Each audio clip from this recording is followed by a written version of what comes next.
There are several thousand collisions involving trains each year, which result in over 1,000 injuries and several hundred deaths. A majority of these deaths occur when someone is struck by a train while trespassing on railroad property. Remember, railroad property is private property. Trespassing along railroad property is not only against the law, it's very dangerous. Avoid taking shortcuts. The only safe place to cross railroad tracks is at a designated crossing. Don't get caught dead on the tracks. Stay off, stay away, stay alive.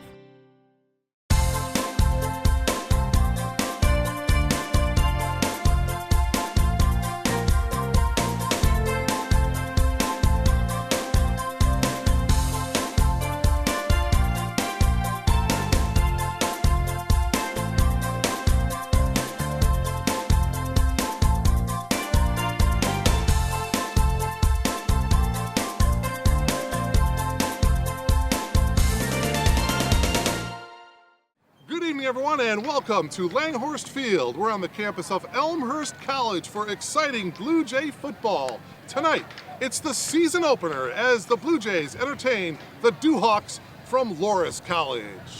And a very pleasant good evening, everyone, and welcome alongside former defensive back and former Blue Jay coach Tony Menestra. I'm Mark Kruger. So glad to have you with us here tonight. And Tony, the Blue Jays coming off of their best season in school's history. The big question is, can they continue that level of play here in 2013? Well, all throughout the offseason, first-time head coach Joe Adam has challenged his team to raise the bar that was set in 2012, and it's a high mark. You're talking about a team that went 10-2 and won to share the conference title for the first time since the 80s, a national top 25 finish, and the first playoff victory in school history. The challenge is raising that bar tonight. The journey will begin against Loras College here at Elmhurst Field. So many great players gone from last year's team. Scotty Williams, the running back, Joe Furco, the quarterback. We can go on and on. But one young man who is back for the Blue Jays is the tight end, and that's Vince Gabriels. Well, you're right. A lot of the impact players from 2012 are graduated, but this roster is deep and it's talented, and Gabriels leads a loaded backfield that'll need to lead first-time starter Joe Camilleri at quarterback tonight if the offense is going to pick up where it left off last year.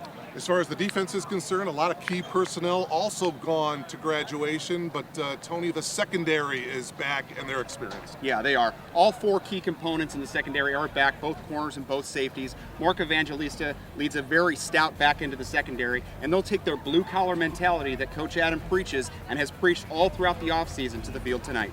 Should be a lot of fun. Elmhurst College football. This is Elmhurst, our kind of town. We'll have the starting lineups and the opening kickoff. Blue Jay football is coming up next.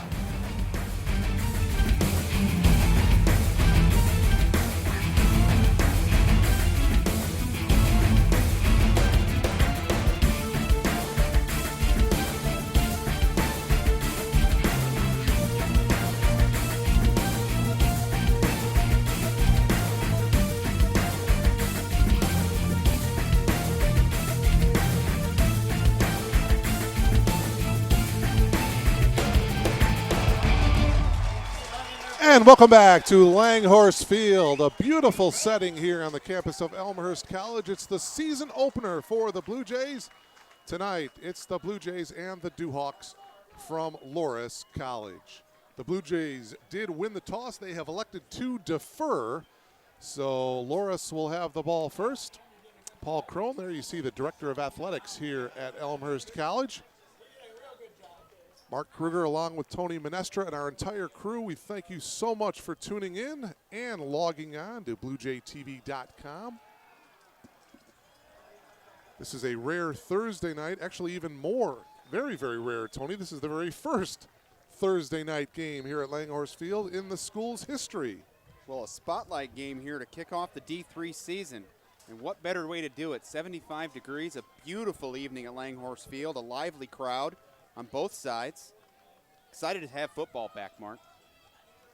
David Thomas will kick it away here for Elmhurst College. Thomas to kick off for the Blue Jays.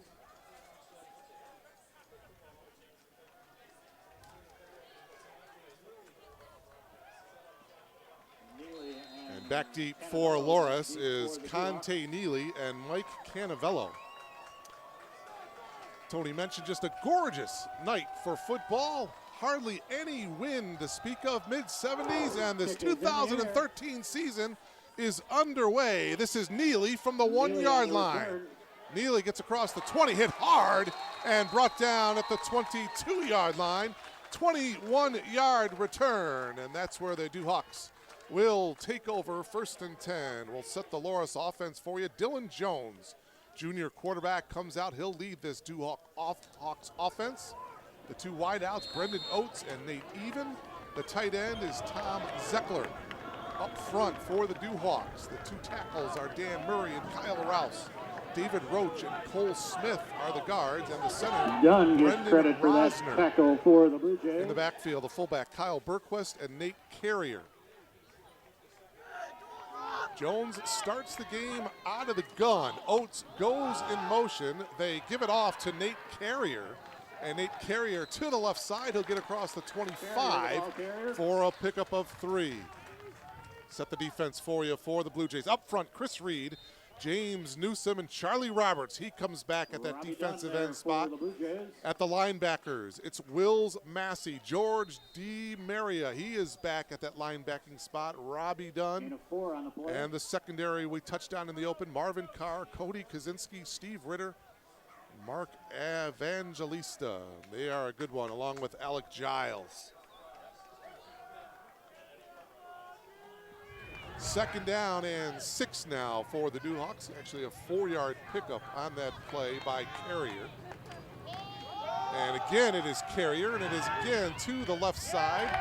And Carrier brought down by James Newsom. He'll pick up about a yard. It'll bring up 3rd down and call it 4 yards to go here for Loras. Well, it's a Loras College offense that's built very much in the same way that the Elmhurst offense is. They want to start with the ground game, as you get a look here. Bouncing the power play outside. Everything comes from the ground game, and you'll see that. You'll see a little play action. This time here, a little 3-wide look for the Duhawks. 3rd down and 4 here for the Duhawks from their own 28-yard line. First offensive series of the game, and the first pass of the game for the Duhawks is complete to Nate Even on the far side, and it is going to be enough for a first down at the 37-yard line. It'll be 1st and 10. Well, this is a very opportunistic defense for the Blue Jays in 2012. They led the conference in turnovers, in the top 10 of the country in turnover margin last year. The secondary is back. There are some new faces in the front 7, but they're going to need to play turnover type of defense again. There's not a lot of playmaking ability in the front 7. The secondary is going to have to step up. Loras from its own 37-yard line, 1st and 10. Jones drops back. He's going to throw deep across the middle, and this one is picked off. Picked off by Alec Giles. And Giles brings it across the 40. It'll be 1st and 10 for the Blue Jays. Well, Giles is a young man who did start the Loras game last year. He was banged up much of the season, but he's back here anchoring the back end of the secondary. And just on cue here, we see the play action pass, testing the back end of the defense. And that opportunistic Jays defense picked up right where it left off in 2012. So, orchestrating the offense for the Blue Jays, not Joe Furco. Mentioned Joe Furco at quarterback the last 4 years here at Langhorse Field in the Blue Jay program. Now it's Joe Camilleri, junior quarterback. 3rd year in the program. He's been the understudy to Joe Furco, and they're going to hand the ball off. Andrew Tubeck gets the call, but not much running room there off the right side.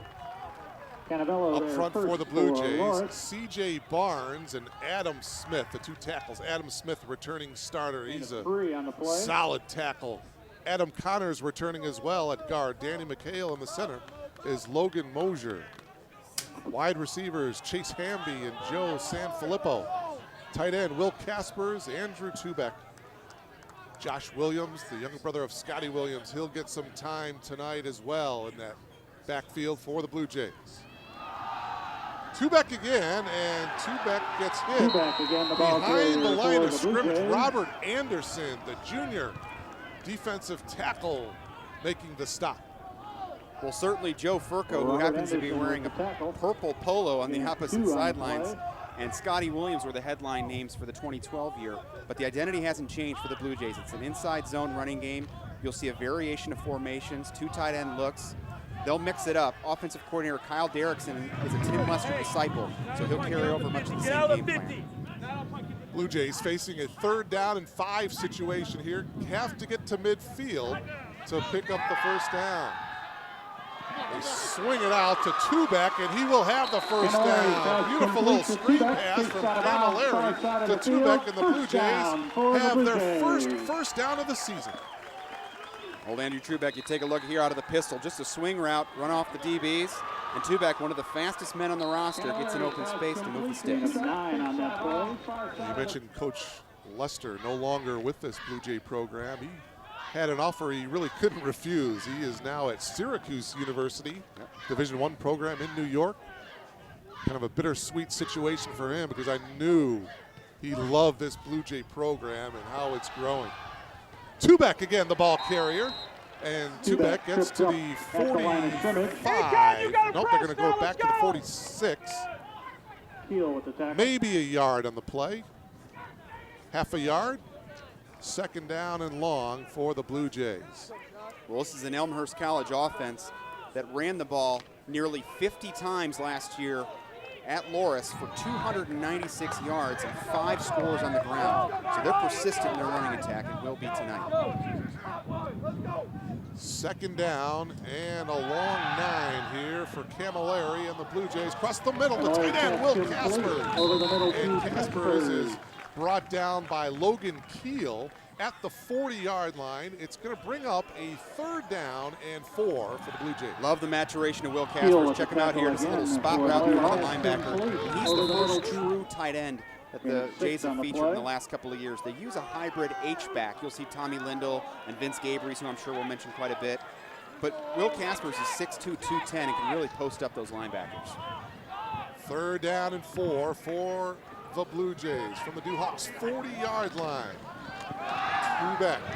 It's going to break a couple of tackles, and he dives to a first down across the 30 to the 29. Well, there's your All-American Vince Gabries. Now, he's listed as a tight end, but in this offense, he's used as a hybrid back. He'll score on the ground and through the air. He's a matchup nightmare.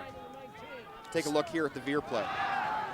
Slashing across the front side of the defense. Bold call on 3rd down, but they really trust the offensive line in this ground game. 1st and 10 Blue Jays. First offensive series of the game and the season for Elmhurst, and Joe Camilleri managing the offense nicely, thank you. Gabries going in motion. This is Josh Williams, the younger brother of Scotty, and he's going to dive back to the line of scrimmage. Sullivan with the tackle. 2nd down will set the Duhawks defense up front. Will Tumberger, Robert Anderson, Chris Sullivan, Reed Mahoney. The linebackers, Tucker Brady, Calvin Harridge, and Logan Keel. The 2 corners, Dave Perkle, Keontae Neely, and the 2 safeties, Sam Birds and Mike Canavello. Well, Josh Williams, younger brother of Scotty Williams, didn't get a lot of opportunities last year. 50 carries for 200 yards, but he will share the load with Tubeck this year. Camilleri looking to his left, and a little bit overthrown. Will Caspers, the big tight end, the intended receiver, will bring up 3rd ball. Well, big test here for the first-time starter, Joe Camilleri, a 3rd and long. Take a look here as he has a 1-2 option.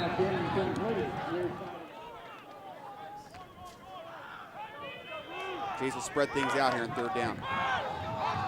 3rd down, ball settling just inside the 30-yard line. Going in motion, Caspers.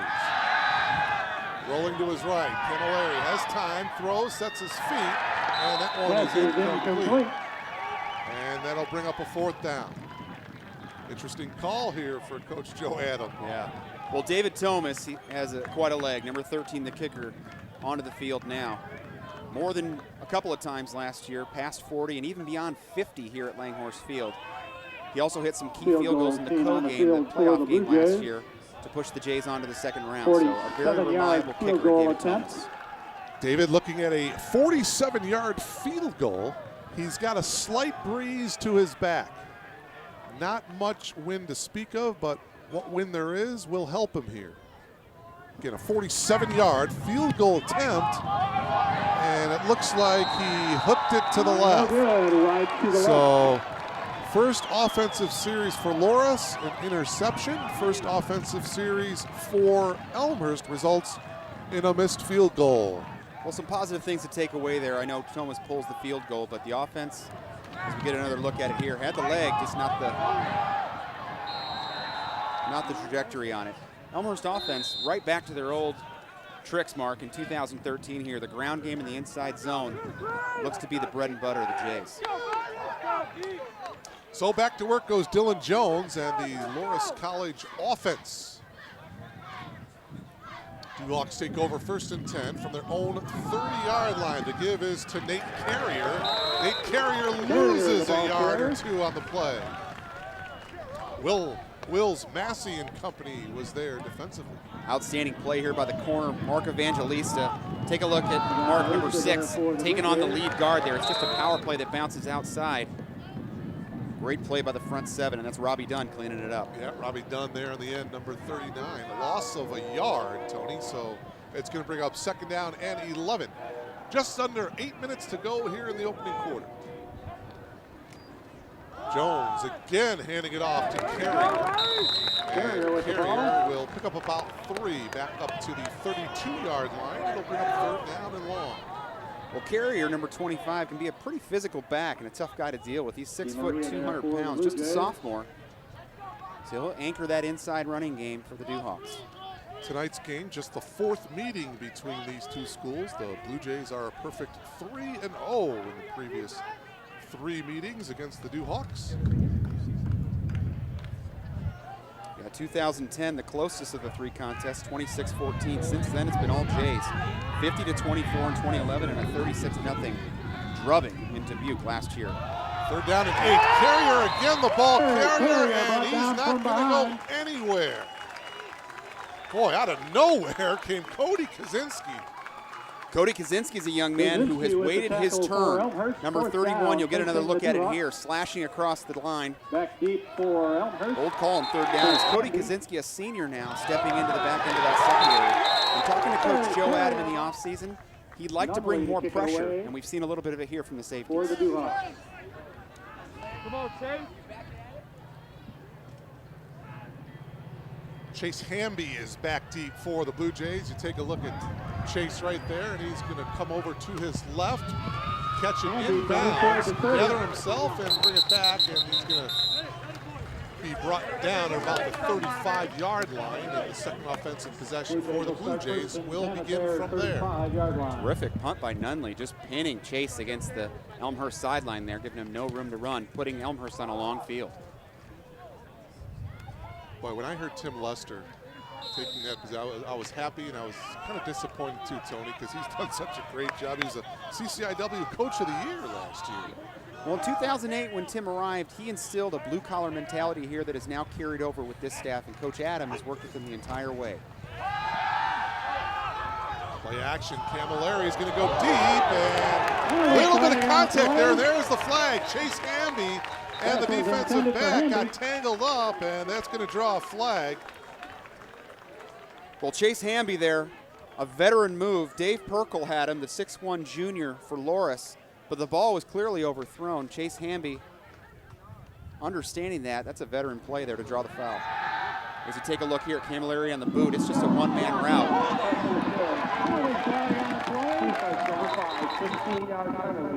First down. That's referee Kevin McMurray. Rest of the officiating crew, the umpire is Ed Beavers, the linesman is Pete Bobber, line judge Jim McHugh, field judge Ben Hardy, the side judge John Quinn, and the back judge is Mike Cunningham.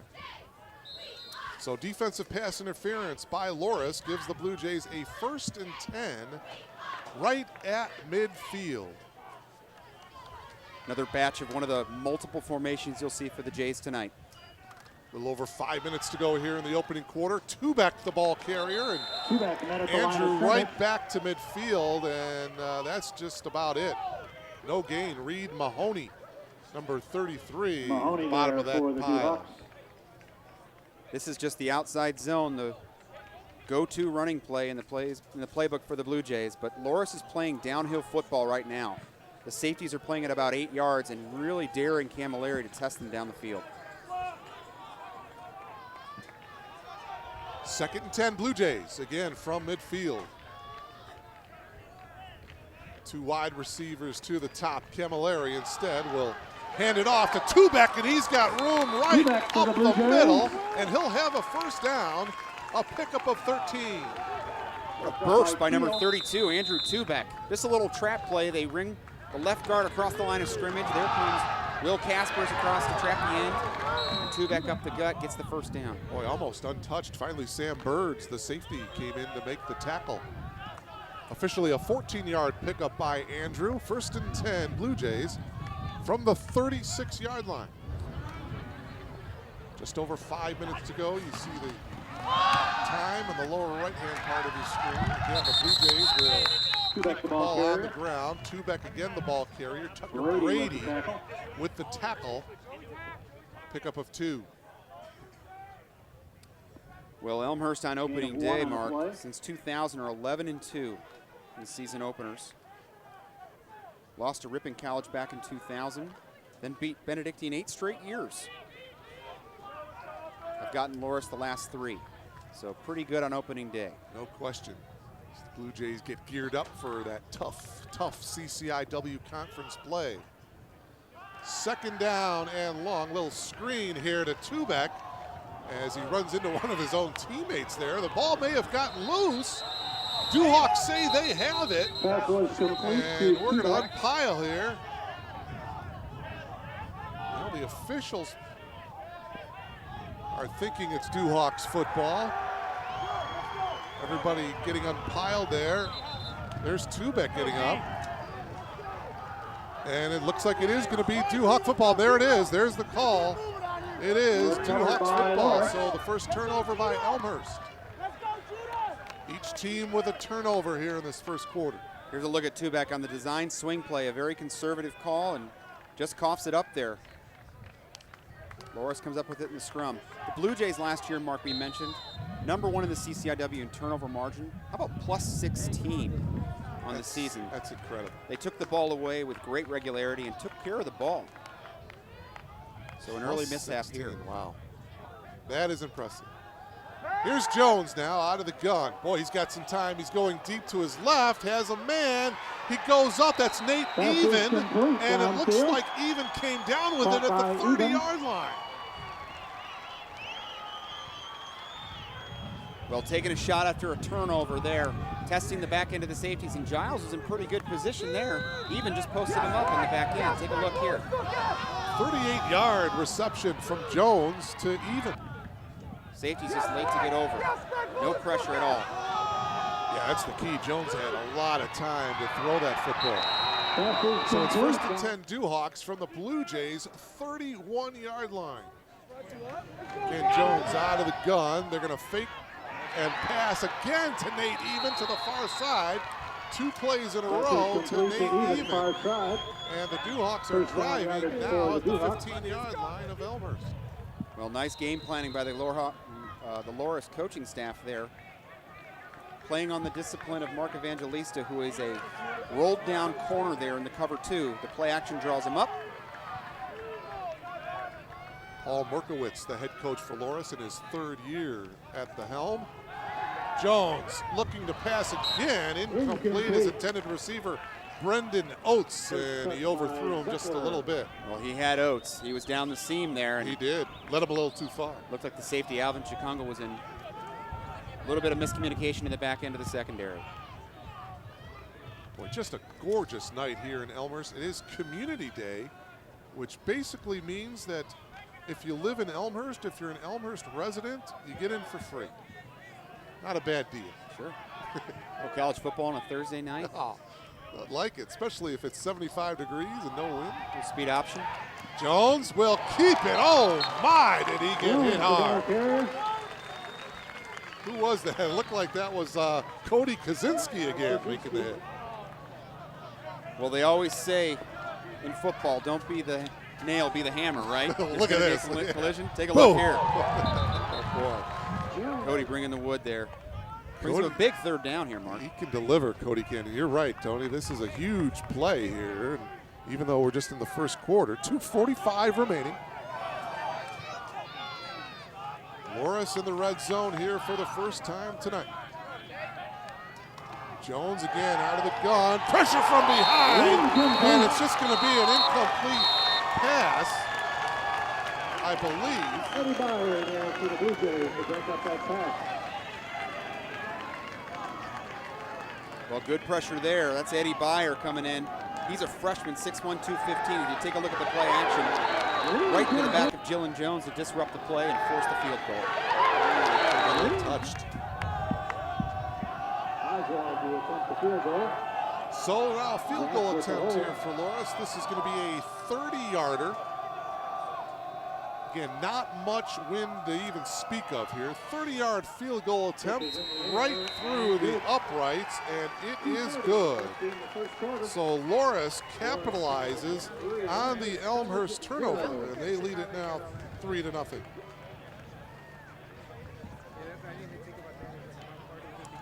Well, some positives to take away from the defense. Certainly some holes in the back end there on the secondary. At some points in the drive as you get another look at the field goal. More than enough distance on it there. Blue Jays have got to get some rhythm on offense here. They're committing to the run game early. That's their identity. But Joe Camilleri has got to start to stretch this defense a little bit and give his back some space to work. Louis Oswald with the 30-yard field goal to give Loras the 3-0 lead here. Mark, how do you like the new jerseys? I wanted to ask you about that. That's pretty sporty. Yeah. I like it. Blue Jays, the Elmhurst down the leg there. I'm told there's some more surprises as the season unfolds. Okay, So. all right. You'll have to stay tuned. Now, they do have the letters on the front of the pants, I saw. BCM. Yep. You want to explain what those letters represent? So part of the mentality of the program is the blue-collar mentality Coach Lester brought here in 2008. It's a philosophy that bleeds through the recruiting process. It bleeds through the practice that nobody's going to outwork these Blue Jays. And to a man up and down the roster, each of these players believes in it. It's preached every day. It's talked about all the time, and you see it right there on the pant leg of the Blue Jays. 2.5 minutes remaining here in the opening quarter. Back deep for the Blue Jays, Chase Hamby and Joe Sanfilippo. And this is going to be Hamby from the Elmhurst 5. Got some room up the middle, 30, 40, and he gets brought down at the 45-yard line. A 40-yard return by Chase Hamby, and the Blue Jays in excellent field position. Well, the best antidote for a struggling offense is a great special teams play, and Chase Hamby here, as you take another look, might spark the offense here for the Blue Jays. Great vision. Terrific job moving upfield, getting near midfield to start the Jays out at the 45. Split out here to the near side comes Joe Sanfilippo. Single coverage to the bottom of your screen. Gabriel, the man in motion. The give is to Josh Williams. Cuts back across midfield. And Josh he'll Williams, get the ball tackled carrier. at the 48. Gain of 6. Well, As Josh, the Blue Jays hurry up to get back into the huddle. Josh Williams, Mark, is listed in the program at 5'8", 180. He's built a little bit differently than his Gagliardi Trophy winner, Scotty Williams' brother, but he runs with more power. He's more physically assertive in the running game. Scotty had terrific vision, something he's passed down to his brother. Josh really is in his first true action as a regular player here, so it's fun to see him mature. 2nd down and 3 now. Gabriel, the motion man. Again, it's Williams. He'll have the first down and more as he dives to the 42-yard line. Williams, And the they'll ball move the carrier. chains here with 1:40 remaining in the quarter. And this is the great, here you take another look at the inside zone. This is the great vision coming into play of Josh Williams now. At the point of attack in the inside zone, you can cut it back against the grain, take it at the point of attack, or bounce it outside, and that time chose to cut back against the guard. Adam Connors, the offensive guard there on that left side, just plowed the defensive man. Huge hole. Logan Mosier, the center, did a nice job in that play as well. 1st and 10, Blue Jays from the 42. Here's Williams again, the ball carrier. He goes straight up the middle, hit initially by Kelvin Harridge, number 45. He'll gain maybe 2 on the play. Well, 3 new starters in that offensive line, Mark. That was really the unheralded Robert group last Anderson year. with the A tackle. lot of hardware at the end of the season, but they were really, truly the engine that got that ground game going. You lose a guy like Charlie Hamoki, Peter Stamos, an All-American type player, and Chris Kirkpatrick. They filled in nicely. This offensive line has been recruited for years. It's pretty deep and talented. 2nd down, 8 yards to go for Joe Camilleri and the Blue Jays. Joe out of the gun, play action. He's going to roll this side. Now he's going to keep it and run. And Camilleri, we the ball see for carrier, the first takes time that just how down good to Joe's side legs by are as he Purple. runs to the 35. Well, Joe adds a little bit of a different flair than what Furco did. Furco more of a pocket passer, a game manager of sorts, and Joe Camilleri's built 5'11", 190, and he Gain can of run a 5 little on the bit. play. So it adds a little bit of a wrinkle to the offense now. It's going to bring up 3rd down and 3. The ball at the 35. Have to get to the 32-yard line to pick up a 1st down. And they're going to hand it off. And what a stop. What a stop by the Loras Lindahl, the ball defense. carrier. Mike Canavello came up, the safety, to make the hit. Brady with the tackle. Well, that's Tommy Lindell, and he runs very powerfully here. I just think it's a bad read here by Joe Camilleri as we get another look. Defensive end crashes. No movement at the point of attack. Lindell is dropped for a loss. Tucker Brady, number 38, was there to finally bring him down there at the end. No gains, actually a loss of a yard as we come to the final seconds of this opening quarter. It's 3-0 in favor At the end of of the Loras first quarter, College. your score is And when we Loras start College the second 3, quarter, Elmhurst it will College be the Blue 0. Jays with a tough 4th down and 4 situation from the 36-yard line.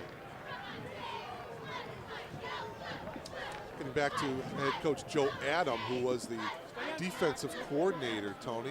I had the opportunity to talk to him this week, and boy, oh boy, you talk about a guy who just has a passion, not only for football, but for Blue Jay football. He's just engulfed in this program. He's unbelievable. I think he's the right choice, no question. We had an opportunity. We crossed over on the coaching staff one year. He came in now just a part-time coach, working where he could fit in, and the guy put in more hours than the head coach. I mean, he was just unbelievable. And I got to say this about Joe as well. On the campus community, he is beloved. You talk to folks in academic affairs, across the faculty, they love him. So he's happy to be here. The school's happy to have him.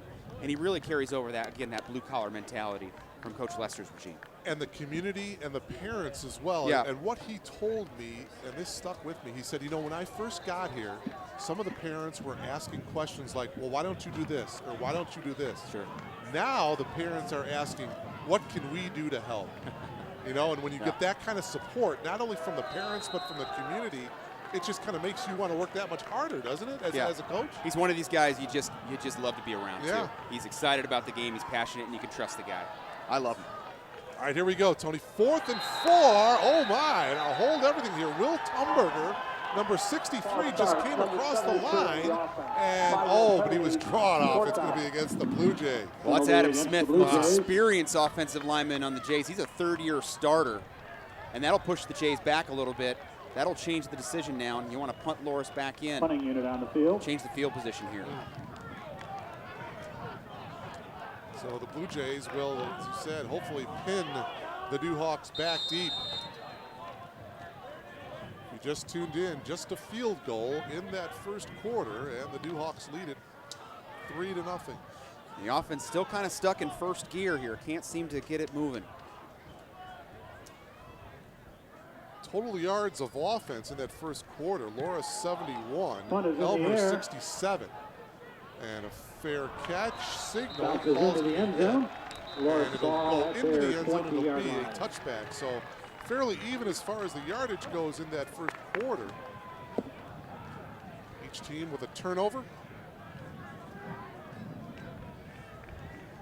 Opening moments of this second quarter, and the Blue Jay defense going back to work now. Well, Loras representing the Iowa Conference. Conference that the Jays are certainly familiar with. Tangled with Coe College, the Iowa Conference champion a year ago in the playoffs. Loras out of Dubuque, Iowa. You ever been to Dubuque? Beautiful part of the country. I have never been to Dubuque, Iowa. Jones has time, and it's That is deflected broken up at the line of at the scrimmage. line of scrimmage, and it'll bring up By second down. Brooklyn. Well, this is where you pin your ears back on defense. You've got to keep Loras down here. You can't let him change the field position back. Put your offense in good position. Struggling a little bit right now. Defense seems to be playing with a little bit of energy. Can't allow Loras to get a drive happening here. This would be a great spot for a turnover here. Sure. That's something the Blue Jays did last year. You talked about the 16+ turnover ratio. Defense came up with some huge turnovers a year ago. So Dylan Jones now and the Dewhawks, 2nd down and 10, and we've got a whistle, a timeout here on the field. The Loras College Dewhawks seemed a little bit confused offensively. They will call a timeout here. 14:47 remaining here in the first half. 3-0 in favor of Loras College. You get a look at Joe Adam there. New head coach of the Blue Jays, but a longtime Blue Jay guy. Yeah. He comes from pretty good stock on the Brian Kelly staff at Grand Valley that won a couple of championships. Yeah. Won a few junior college championships. And he's still kind of he's still with the defense. He's Sure he still is. kind of orchestrating that defense. Yeah. And, you know, he was telling me over the summer, the team went to Rome. They sure did. I mean, How about that? You know your program's on the upside when you go to Rome and you play an exhibition game. I guess they were there for like 9 days. Yeah, what a great experience for those Greece, guys. Italy, visited the Coliseum. Our invitation must have got lost in the mail. Well, you're seeing more and more of that in the CCIW. Yeah. You're seeing teams every couple of years will get overseas. What an outstanding experience that must have been for these Blue Jay players. Here's Carrier. And Carrier will get to the 23. Maybe a 3-yard pickup, and now there's some after-play activities. But he was telling me that they played an exhibition game against a team from Rome, and he said that Coach Adams saying that after the game, they were players from both teams. They were exchanging wristbands and jerseys, and it was just a great sight to see over there. And he's never going to forget that trip. He said the NCAA says you can do it every 3 years. So I said, 3 years, you're going again? He goes, yep. Not sure if he's going back to Rome, but they'll be in for another great trip overseas. What an experience. 3rd down and 7 for the Dewhawks. They keep it on the ground, and they're going to not going to get anywhere. Again, it was Nate Carrier, number 25, and so it's going to bring up 4th down, and the Dewhawks are going to have to punt here. Well, curious call by the coaching staff over on Loras there. Play action game's been working pretty well. Yes. You got to think that Dylan Jones could take a shot there, but playing the conservative route there, and the front 7 for the Blue Jays have been pretty stout tonight. Back deep for the Blue Jays, Chase Hamby, and he's going to call for the fair catch. The ball is going to bounce at the 47, and it's going to finally rest at the 46. So again, good field position here for Elmhurst here with 13-16 remaining in the first half. 3-0 in favor of Loras. Another September game here for the Blue Jays, Mark, and over the past 11 seasons, how about 32-3 in the month of September? That's not bad. Not bad at all. The 2 blemishes there in 2011, a bump down in Hyde Park against the University of Chicago, and then, of course, last year, North Central College. Blue Jays, they'll have North Central here at Langhorse Field later on. Andrew Tubeck is the ball carrier. Andrew still can't get down. The Dewhawks say the ball is coughed up and they have it, but no, the officials are spotting it at the 49. It's going to be, after all that, a 3-yard gain for Tubeck. Well, commitment to the running game. This is the identity of the offense. Coach Kyle Derrickson sticking to his game plan. Easing in his young quarterback. Yeah, Andrew's, let's face it, he's going to be the bulk of the offense. He's going to get the carries. He's the deep man. He's right behind Camilleri there. Blue Jays facing a 2nd down and 7. It's Tubeck, and he's going to have a 1st down inside the 30 to the 38. Gashing the Loras defense off the right side. This is just a veer read by Joe Camilleri and a good give into the belly of Tubeck. 11-yard pickup by Andrew, giving the Blue Jays a 1st down. And a great block by Adam Smith, the right tackle, crashing down on the linebacker, creating a seam for Tubac. Just over 12 minutes to go here in this first half. Mark Kruger, Tony Menestra, and our entire crew, we thank you so much for tuning in. Andrew Tubac again, the ball carrier. He'll get across the 35-yard line. Sam Birds, the safety, with the tackle. And Sam Birds, Mark, is the safety, and he's downhill right now on the snap. So the Blue Jays running into 8, 9 men boxes as the safeties are moving downhill first at the snap. Second down, 6 yards to go. Ball resting at the 34. Pretty good drive developing here for the Blue Jays. Andrew Tubac has been the workhorse on this drive. Tubac straight up the middle running again. Breaks one tackle, cuts to the outside, inside the 20, inside the 10, and he gets hit hard at the 7. It's going to be first and goal, Blue Jays. Andrew Tubac battling through injuries in 2012. An admirable backup to Scotty Williams as you get another look at him here. The give by Camilleri and just the tenacity of number 32 to get outside. Look at Camilleri out in front laying a block. So the Blue Jays now in the red zone for the first time in the game. Just ripping free of the defenders there. Outstanding effort by the quarterback, Camilleri, downfield. Timeout on the field here as the Blue Jays come over. There's an injured Duhawk down on the field right about the 10-yard line. There you see him there. We'll get a number on him. But after the timeout, it's going to be first and goal here for the Blue Jays. Well, you look at the rushing yards last year in 2012 for the Blue Jays. And if you include the 2 playoff games, Mark, you're looking at 2,100 yards from Scotty Williams, 366 from Joe Furco. So just through graduation of those 2 individuals, you've got 2,500 yards you've got to replace. Yeah, exactly. They'll find a way to do it with a combination of Josh Williams and Vince Gabries. See quite a bit of Tubac. You'll see Tommy Lindell in there. They'll mix it up. In this game last year against Loras College, the Blue Jays racked up over 400 yards of offense, nearly 300 yards on the ground. Scotty Williams ran wild, 159 yards rushing last year for Scotty Williams. Keontae Neely, the corner, oh my, he's the injured Duhawk. Watch him, number 12, See if we the can get a left look at it side. here. There he goes down kind of awkwardly right there. Oh, yeah. Maybe a right knee, maybe a stinger. Hard to tell. Back to action now, the Blue Jays. This is Tubac. Tubac, the ball carrier. And they get closer and closer. Andrew inside the 5 to the 4. A gain of 3. Well, just a little bit more to close the conversation on the running game, Mark. You mentioned the yardage on this. I mean, 3,100 yards on the season. And this is amazing. 548 rushing attempts, but for an average of 5.5 a carry. So a very effective ground game for the Blue Jays. And it looks like that might continue the way Andrew Tubac has been running the ball, especially on this possession. Here he is again. Second and goal, and he's going to get tripped up at the 2. The ball is loose. Oh my, Loras College has recovered. Oh my, Tucker Brady, number 38 with the fumble recovery.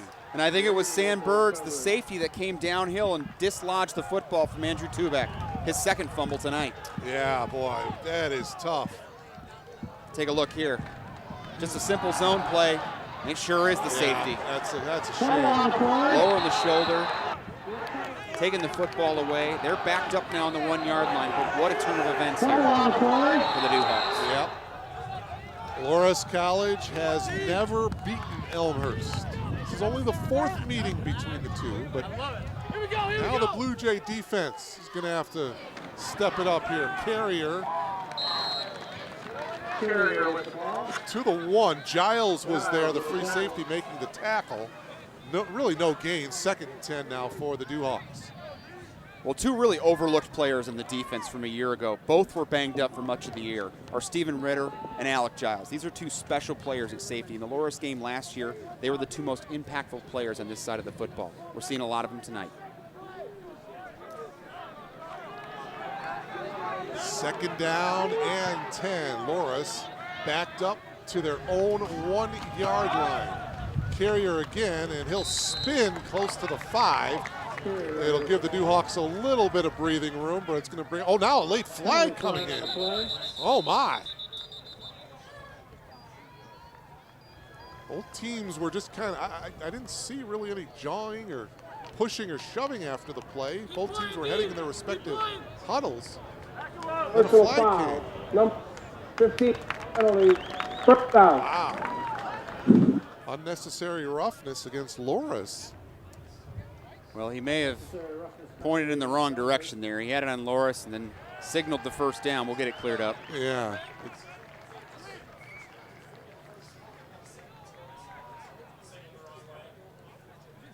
We believe that the official may have signaled the wrong way. It's game one for everybody, Mark. Right. You know, we're just kind of shaking off the cobwebs a little bit here. Referee Kevin McMurray. Correction. Personal fouls against offense. Down is third. Dead ball penalty. All right, so it is against Loras, and it's going to be third down now. Well, tough spot to be in here. You don't have a lot of room for your punter. You wonder if they want to put the football in the air and take a chance, or do they put it in the belly of the running back once more?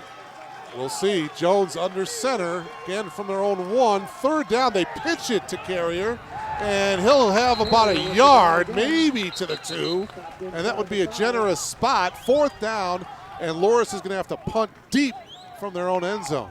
Well, Coach Paul Merkowitz for the Dewhawks, as you get a look at the little toss lead here, I got to give it to him. He's consistent. He's staying with the running game, but I got to like their chances in the back end here. Some of the play action stuff looked good early. Opting for the conservative call there. Chase Hamby comes over to his right now. The ball is going to bounce, and it will finally stop at the 47-yard line of Loras. So excellent field position again for the Blue Jays. Well, the defense did the job. We'll see if the Blue Jays can put some points on the board. They obviously have been doing a good job of gaining yardage, Tony, just not finishing. Sure. So out trots Joe Camilleri and the Blue Jay offense here. 8:42 remaining in this first half. Like to see Joe get it going here a little bit. Got to open up the offense to give some running lanes for Josh Williams and company, as we see number 5 behind Camilleri now in the pistol set. Beautiful night. Beautiful sunset here in Elmhurst. Thursday night game. Here is Williams, the ball carrier. And Williams gets to the 44-yard line. Calvin Harridge was there to make the stop. Actually, they spotted back at the 45, so gain of 2. Second down and 8 for the Blue Jays. Well, the ground attack by both teams has whittled this clock down to just about 8 minutes here to go in the half. It's been a swiftly moving game here on Thursday night. Yes, it has. Now splitting out to the top of your screen, Joe Sanfilippo.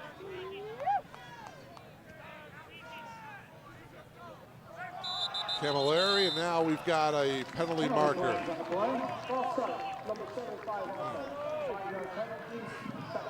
That's the right guard, Danny McHale, guilty of the infraction. 5-yard walk-off. We'll bring it right back to midfield for Elmhurst. Still working out some of the bugs as the offense. Certainly new offensive coordinator Kyle Derrickson still finding his groove here with his new group of Blue Jays. 3 new offensive linemen. Gabe Rees, top of your screen, he's in the slot.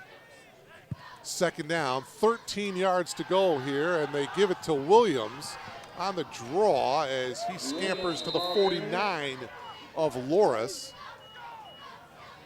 And it's going to bring up third down and 12 now for the Blue Jays.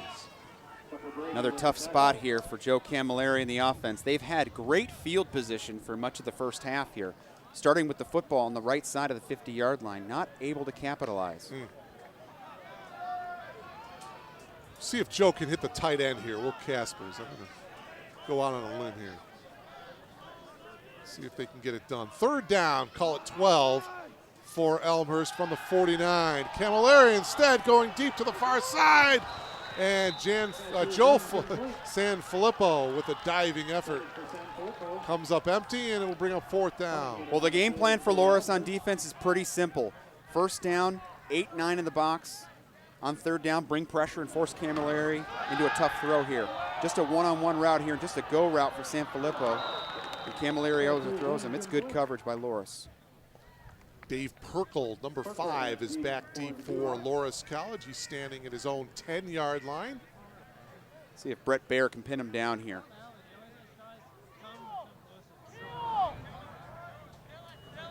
High snap, and Baer gets off a pretty good punt. He's going to get a roll here as Perkle lets it roll, and it'll die at their own 12-yard line.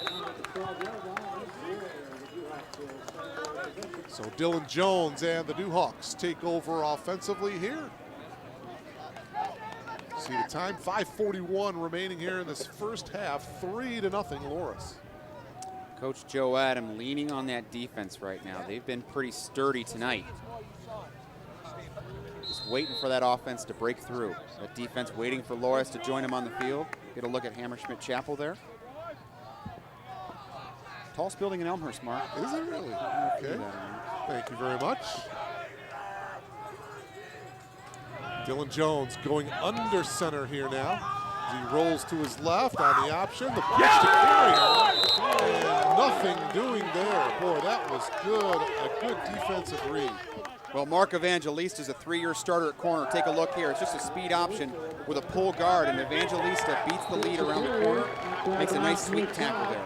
That was a good individual play by Mark. Good diving effort. Young man out of Wheaton. He is now the leader on that side of the football. A captain tonight, number 6. Back to the 7-yard line, so it's a loss of 5. 2nd and 15. And for most of this second quarter, Loras has been pinned down by their own end zone here. Out of the gun now, this is Jones.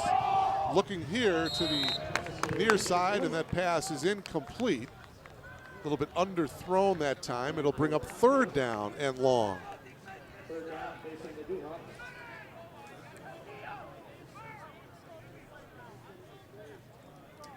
Big third down here for the Jays. A turnover making machine were the Jays on defense last year. You can see if they can dial one up here. Well, Loras has forced a couple of Blue Jay turnovers in this first half, and they've capitalized on one of them with a field goal. And that's all the scoring so far here in this season opener. From Langhorst Field here in Elmhurst, the officials stop the clock here as there is a timeout taken here. 5:54 remaining, and Loras College taking a timeout here, Tony, with third down and 15. They want to make sure they have the right play, because you certainly don't want a mix-up deep in your own territory. Well, you got to love your position if you're the Loras Dewhawks here. You got 5:54 remaining in the first half. You're on the road. It's Thursday night. Good crowd here at Langhorst, and you're going against a top 25 team in the country, and you're blanking them. So play it conservatively, get a good punt out here. I think Loras has got to feel pretty good about themselves. They missed a few opportunities in the passing game early, but their defense has been pretty steady here tonight. By the way, if you're wondering when Elmhurst plays on Langhorst Field later on in this season, they open up CCIW play against North Central on October 5th. They'll also host Millikan University on October 26th, and also Carthage College on November 9th. So make a note and come on out to one or all of those games here at Langhorst Field. It really is a great setting. Well, after 6 home games last year, they flip it to 4, so a challenging schedule for the Blue Jays moving forward. All right, here we go, Tony. 3rd and 15. They swing it out to Carrier, and Carrier's going to get to the 10. And it's going to bring up 4th and about 9 yards to go. The punting unit coming out. So another conservative call for the Dewhawks. Right in line with Merkowitz's plan so far. He's playing to the pace of the game here with his Dewhawks. No sense in forcing it. The Blue Jays play a base cover 2 defense, which forces you to check it down quite often. And the Dewhawks are happy to punt and play defense. Again, back deep, Chase Hamby standing at the 45. It's a short punt, Hamby, and it's going to bounce at the 25, and it's going to finally rest at the 35-yard line. So the best field position to start an offensive series for the Blue Jays. 5:09 to go here in this first half. We'll see if the Jays can get a score here. Take another look. I'm not sure that Nate Riffle didn't get it. Yeah, that might have been partially blocked there, yeah. Old nasty Nate Riffle, they call him, Mark, a senior. Getting some play on special teams there, making a big play. And again, great field position for the Jays. Yes. So the special teams unit with a big play for Elmhurst. And now it's Camilleri on the offense from the 35. And about a 3-yard pickup for the Blue Jays. Well, that's Tommy Lindell, big 33, coming around the horn on the veer option. And he's a big horse they got to get rolling. He's their power back in the veer attack. Gives a nice balance to Vince Gabries, who's more of your receiving threat at the tight end position. But they'll use them in combination, kind of a H-back type of deal, as you get a look at the home crowd here tonight on Thursday. 2nd down and 7 now for Camilleri and the Blue Jays. 4.5 minutes remaining in this first half. Gabries. Not much room there for Vince. Maybe a yard, that's it. And Mark, I'm not quite sure if Coach Derrickson has given the read call here, but that's a time that Camilleri may want to pull it and pitch it as the defense is crashing down on the give. 3rd down and 7. Again, kind of on that outer rim of field goal range here, so a big 3rd down. Yeah, you're looking right now about a 49-yard field goal. That might just be out of reach. 3rd down, 7. Camilleri has time, looks across the field, throws incomplete. Chase Hamby, the intended receiver, and now 4th and 7. Another decision here for Joe Adam. Just a little.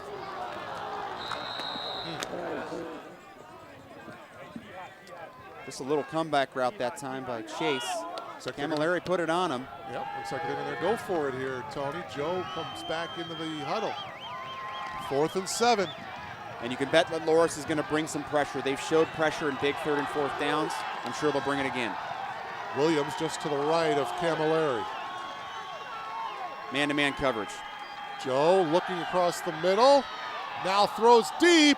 Good coverage on the play. Actually, Gabries, and it actually hit the back of Mike Canavello. Canavello wasn't looking at the ball, and it actually hit the back of his leg. Well, they brought weak side pressure there, a heavy pressure, and it was man-to-man defense, black coverage on the back end of the secondary. Camilleri just took a shot one-on-one. Take a look. Nice protection. Pretty good coverage there. Just a one-on-one play, and that's the danger when you're in black coverage, man-to-man. And a penalty against Canavello. It's going to be a defensive pass for the Blue Jays. But this is what Joe Camilleri is going to need to do on big 3rd down and 4th downs. They're going to pressure him and test his arm and test his steadiness. He needs to come up, step in the pocket, and make big plays. Great opportunity here now for the Blue Jays to capitalize as they're in the red zone now. Ball sitting at the 17-yard line. And we'll see if they go play action here first play. They've gone ground game on 1st down for much of the night. From the 17-yard line, Camilleri out of the gun, and he will keep it. Fake it to Williams, There you and go. it looks like he's going to go in. Touchdown, Blue Jays! 17 yards on the quarterback keeper, Joe Camilleri. Well, the Blue Jays are on the board for the first time in 2013. And I love the call by Coach Derrickson. As you see the home crowd, they're happy about it. They can breathe easy there a little bit, Mark. But Joe Camilleri, great pull. Got the Jays on the board. Well, they had great field position. Remember, they started at the 35-yard line. Well, you got to tip your cap to the defense. The Blue Jays defense has been tremendous tonight and given the offense multiple opportunities. David Thomas comes in for the extra point, and it is good. So 3:33 remaining here in the first half. The Blue Jays score first, and they take the lead for the first time here in this 2013 season. Interesting to see as you take a look here, Camilleri pulling it now. They've run that dive play into Williams and Tubac. Now Camilleri with the defense crashing down. Take a look. The end comes down, number 93. Camilleri pulls. On to Pater. I mentioned a little bit earlier in this first half the legs of Joe Camilleri, that he can run the ball well. Sure he can. And he proved it right there. 17-yard touchdown run. Well, Merkowitz and the Loras staff have played a pretty conservative game so far, and it's actually played to their favor quite a bit here so far in the first half. But I wonder here with 3 minutes to go, will they take a chance and test the teeth of this back end of the secondary? We need all of the previous recipients of the Blue Jay. Dave Factor Perkle, Mike Community Service Canavello Award to back report deep to for the east side of the Dewhawks. bleachers, to Athletic Director Waiting the Paul kick Stone. from David Thomas. Thomas kick in the air. And this is going to be Perkle coming up from his Perkle own on the 11-yard return. line. Perkle returning Across it to the the 25. 25-yard line, and that's where Loras will take over here with 3:27 remaining here in the first half. 7-3 in favor of the Blue Jays. Ripple there for the Blue Jays. Well, Coach Adam really liked what he had in the offseason in terms of the work ethic on his defensive side of the football here. A lot of returners in the back end of the secondary, and the front seven worked very, very hard. He's looking for more playmakers in the pass game, wants more pressure on the quarterback. He may get to test it here. 1st and 10, Dewhawks. From their own 26-yard line, Dylan Jones out of the gun, eludes a couple of tacklers, now throws, and the pass is complete to Nate Even. And they're going to spot it at the 35-yard line, so it'll be about 2 yards short. Well, just a three-man rush for the Blue Jays. They drop 8 into coverage, but Jones is savvy enough to buy himself some time and get himself a 9-yard gain. 9-yard pickup, yeah, at the 35, so 2nd and short for the Dewhawks. Under 3 minutes to go on the first half.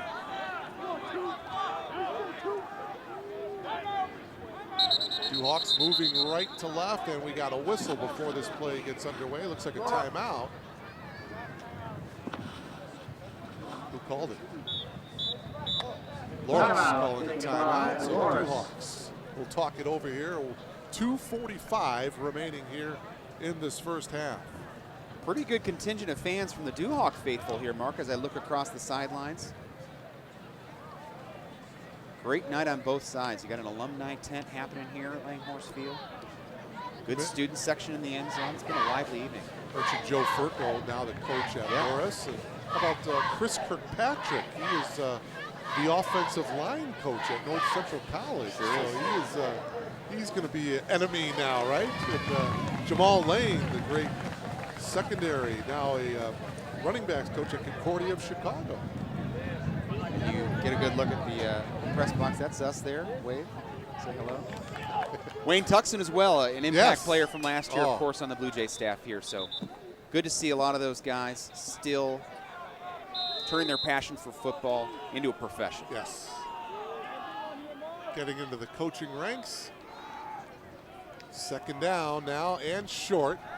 Jones, play action. He's going to throw a little bit off balance, but nevertheless completes the pass right at midfield. It's going to be a 1st down for the Dewhawks. Well, it looks like they brought a little pressure that time. Anthony Beltrano, I believe, the linebacker off the edge, and he was untouched. Dylan Jones slide steps it, one-on-one coverage, makes a play. Dewhawks are up to midfield.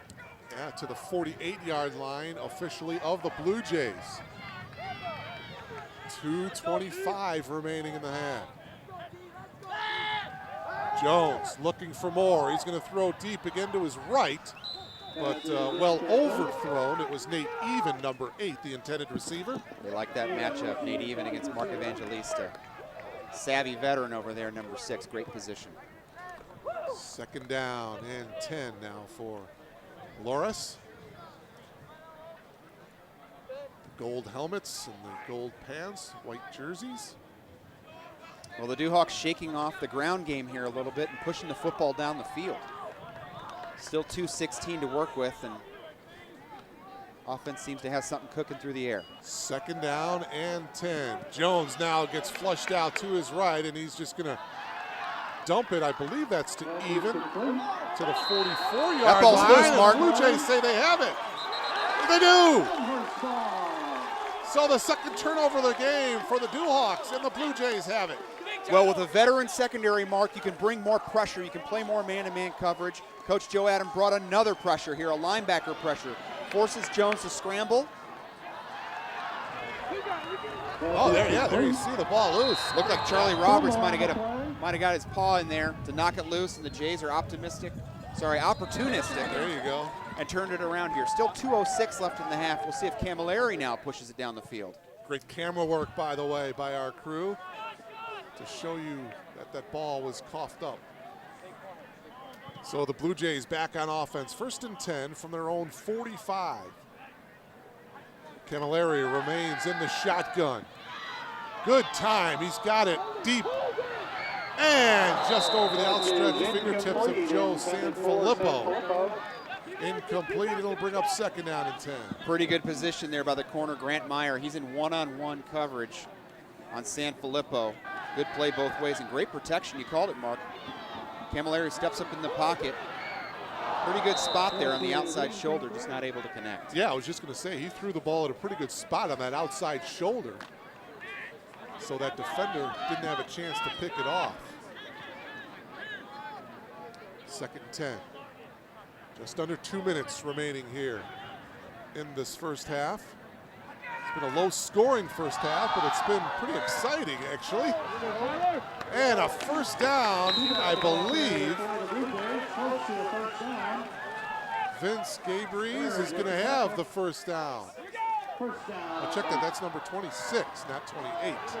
That's Tyler Smith out of Lake Park High School. So Smith indeed gets the 1st down from the 45 of the Duhawks. Pass is complete just short of the 40-yard line. It'll be a 4-yard reception by Joe Sanfilippo. Hurry up offense now for the Blue Jays. Well, how about the confidence they have in young Tyler Smith here in terms of the pass protection and a 1-minute type of style offense here at the end of the half. Yeah. 2nd and 5, no huddle offense. There he is again. There's Smith on the far side, gets out of bounds. Shoved out of bounds, actually, by Kelvin Harridge. And that stops the clock with 1:20 remaining. Big play here on 3rd down. I think you still are in 4-down territory at this point in the half, but you'd like to get it here and continue the offense rolling. Yeah, ball resting at the 38. They need to get to the 35 to pick up a 1st down. 1:20 remaining in the half. I believe they still have a timeout remaining, I believe.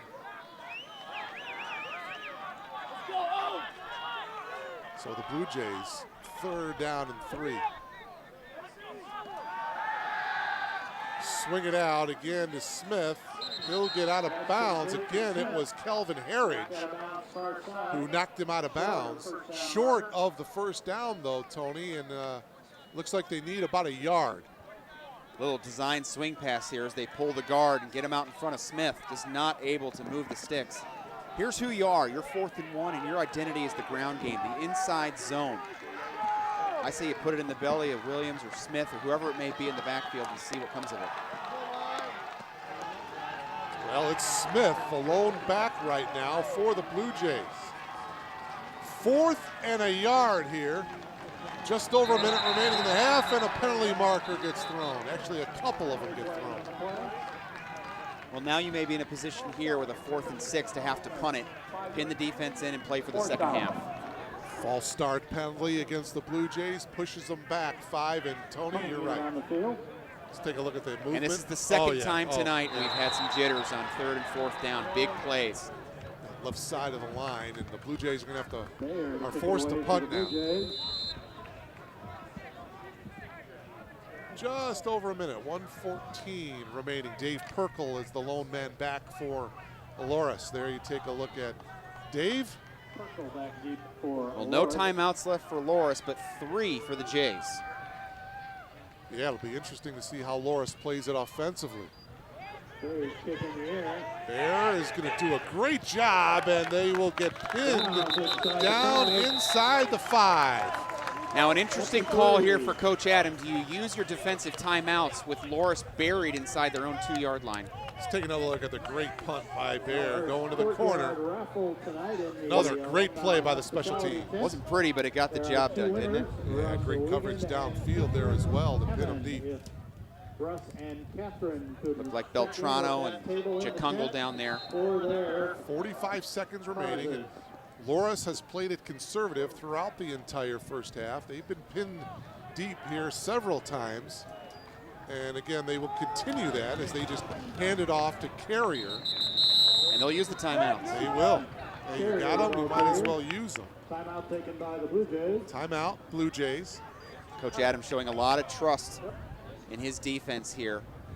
It's been a turnover style of defense where they like to take the football away. It's practice. It's a regular part of their day-to-day life here, Monday through Friday. So we'll see if he can rip one loose here on defense. Carrier brought it out to the 9-yard line. So it will be 2nd down and 4 after the 6-yard pickup by Carrier. Big concern here on defense is maintaining, contain the corners, the outside safeties when you get a bounce play. Worst case scenario here is Loras turns the field on you, becomes the aggressor. 41 and 7/10 seconds remaining as you take a look at the great crowd on hand here as we pan across beautiful Langhorst Field. Season opener for the Blue Jays. Marked 6-0 last year in their 10-2 season here at Langhorst Field. 11-1 record over the last 2 years. Their last loss here at Langhorst was against the Titans of Wesleyan. Get this, on October 15th of 2011. So a tough customer here at home. Yeah, that's getting it done at home. Loras continues to run the ball, and it looks like another timeout taken by the Blue Jays. That's the Blue Jays' 2nd timeout. So they'll have one more with 35 seconds remaining. And Tony, you brought up a great point last year, 6-0. And I think if you're going to continue to grow and develop as a program, you got to get it done at home, and that's certainly what the Blue Jays did last year. Yeah, take care of your home field. Yeah, you look at teams that have been traditional power teams in this conference. You look at a Wheaton College and McCully. They own that place, and it's been a house of horrors for the Blue Jays. You look at Benedetti Worley Stadium down in Naperville. Right. Nobody wants to play the Cardinals down there, and certainly some of that has to do with the quality of the program, but you got to hold court on your home field, and I think Langhorst Field is starting to become that for the Blue Jays here. There's a different energy here when they're at home. Now, I tell you, when I parked in the parking lot, a bunch of tailgaters, the smell of brats and cheeseburgers, it was getting me hungry, Tom. Part of college, that's the great thing about college football is, it's between the lines, but it's also beyond the field, too, the atmosphere around the stadium. And There's the nothing like total it. experience of it all is as well. Carrier again, and Carrier Carrier just dives the ball. ahead for a couple. A couple of missed opportunities there by the blue shirts. Yes. Had a chance in the backfield. All right, so there's the final timeout taken by the Blue Jays. 29 seconds remaining in the half. Well, I love it. You have a weapon in David Thomas who can clearly hit from 50 and beyond. You've got Loras pinned in here. They haven't had great punts this afternoon. So take a chance at it. You still have 29.6. See if you can get yourself 3 points. It's 4th down, and Loras needs about a yard to pick up a first down, but the way they've been playing and the way they've been running their offense, they're certainly going to punt deep in their own territory. And you're right, Tony, the Blue Jays, well, they'll have no timeouts, but they should have about maybe 20 seconds to work with. They get the ball back, and they should have it in pretty good field position, and you mentioned a good field goal kicker. See if they can squeeze at least 3 points. Jays will need to maintain composure along the front line here. Don't want to jump and give a cheap first down. No reason to be itchy. Well, everybody's up. Nobody's back deep for Elmhurst, so they're going to bring it here.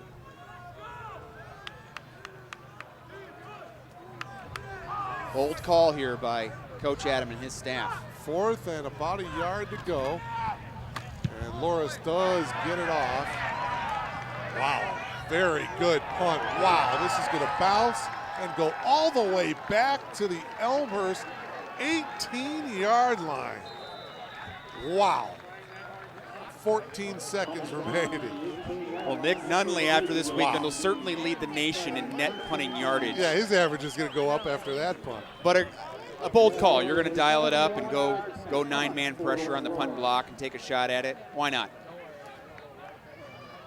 Take a knee and head into halftime. I think you're right. Yeah, Joe Camilleri and the Blue Jay offense here probably just take a knee and they'll settle for a 7-3 lead as they'll head into the locker room.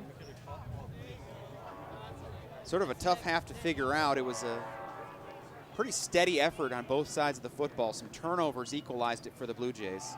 Well, they're going to give it. They're handing it off to Smith. Smith, the ball carrier. And Smith will get about 4 yards on the play as the clock winds down. And that will be the end of the first half. Loras jumped out to an early 3-0 lead in the first quarter, but in the second quarter, a 17-yard touchdown run by Joe Camilleri. And the extra point was good. That's the scoring here in this first half. Blue Jays over the Dewhawks by a score of 7-3 halftime from Langhorst Field. We'll be back right after this timeout.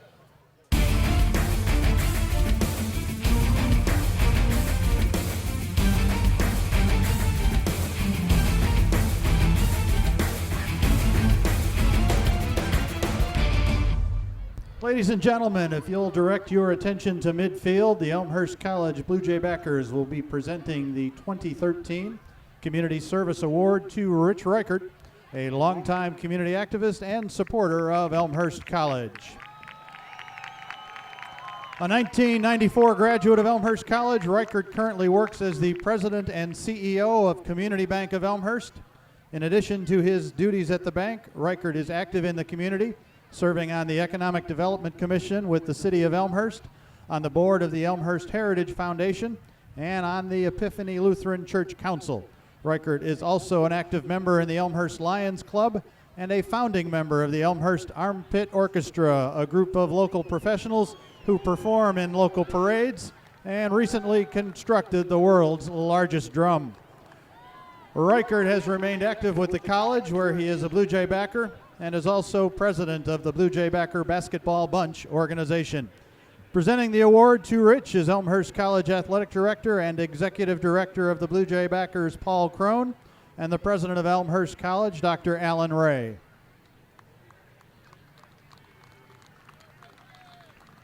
Joining them on the field are former Community Service Award recipients Bill Gooch, John Quigley, Daryl Whistler, Jeannie Urich, Joel Herder, Ken Bartels, and Jim Hallberg. Ladies and gentlemen, let's have a round of applause for the 2013 Community Service Award winner, Rich Reichert.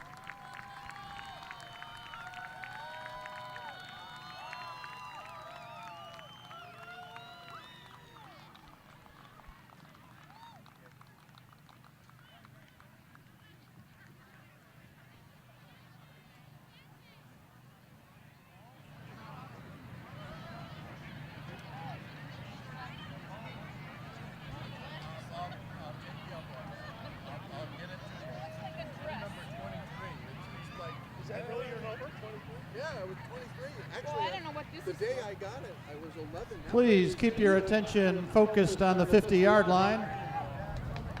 Although Coach Julie Hall has received many awards of recognition throughout her 20-year career at Elmhurst College, last Friday evening in the Elmhurst Volleyball Invitational, she added a major milestone to her coaching career. With the 3-set victory over Occidental College, Coach Hall amassed 500 career coaching victories in volleyball at Elmhurst College. Her team is off to a fabulous start with the season with a 6-0 record and a top 5 ranking in the country. In recognition of this coaching feat, we are proud to recognize her accomplishments at Elmhurst College and Community Day event. A plaque is being given to Coach Hall that reads, Julie Hall, head volleyball coach, Elmhurst College, in recognition of your 500th collegiate volleyball coaching victory at Elmhurst College. The student athletes under your direction have benefited because of your dedication to your profession. Your teams have always performed to their capabilities, been well prepared, played with competitive spirit, and have displayed sportsmanship in both victory and defeat. Congratulations, Friday, August 30th, 2013.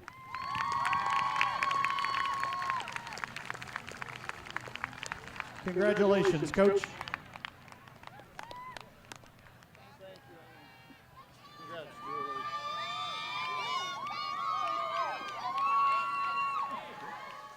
And welcome back to Langhorst Field on the campus of Elmhurst College. It's the Blue Jays season opener. We are at halftime with the Blue Jays on top of Loras College by a score of 7-3.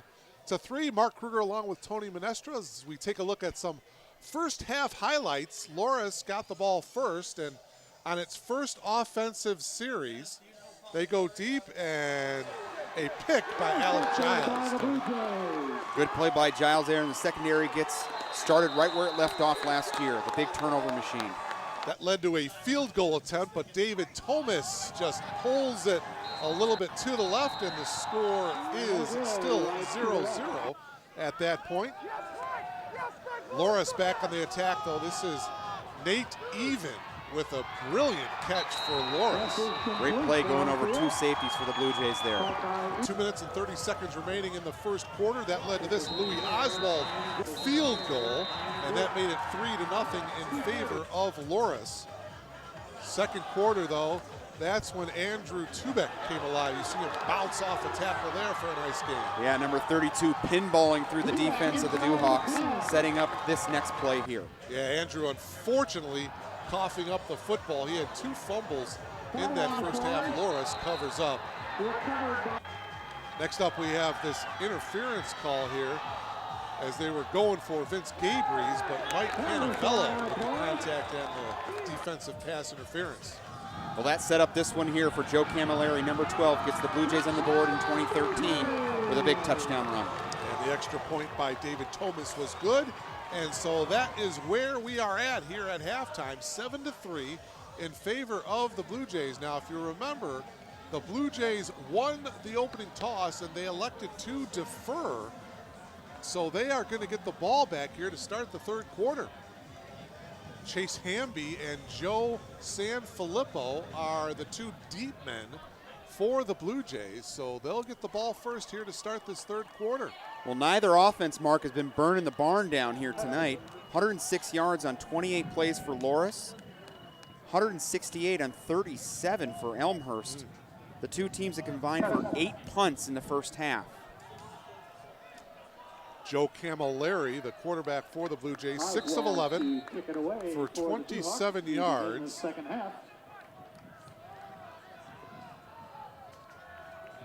Meanwhile, Tyler Jones for Loras was 7 of 13, and he did have 1 interception for 95 yards total passing. This is Camby from his own 10-yard line.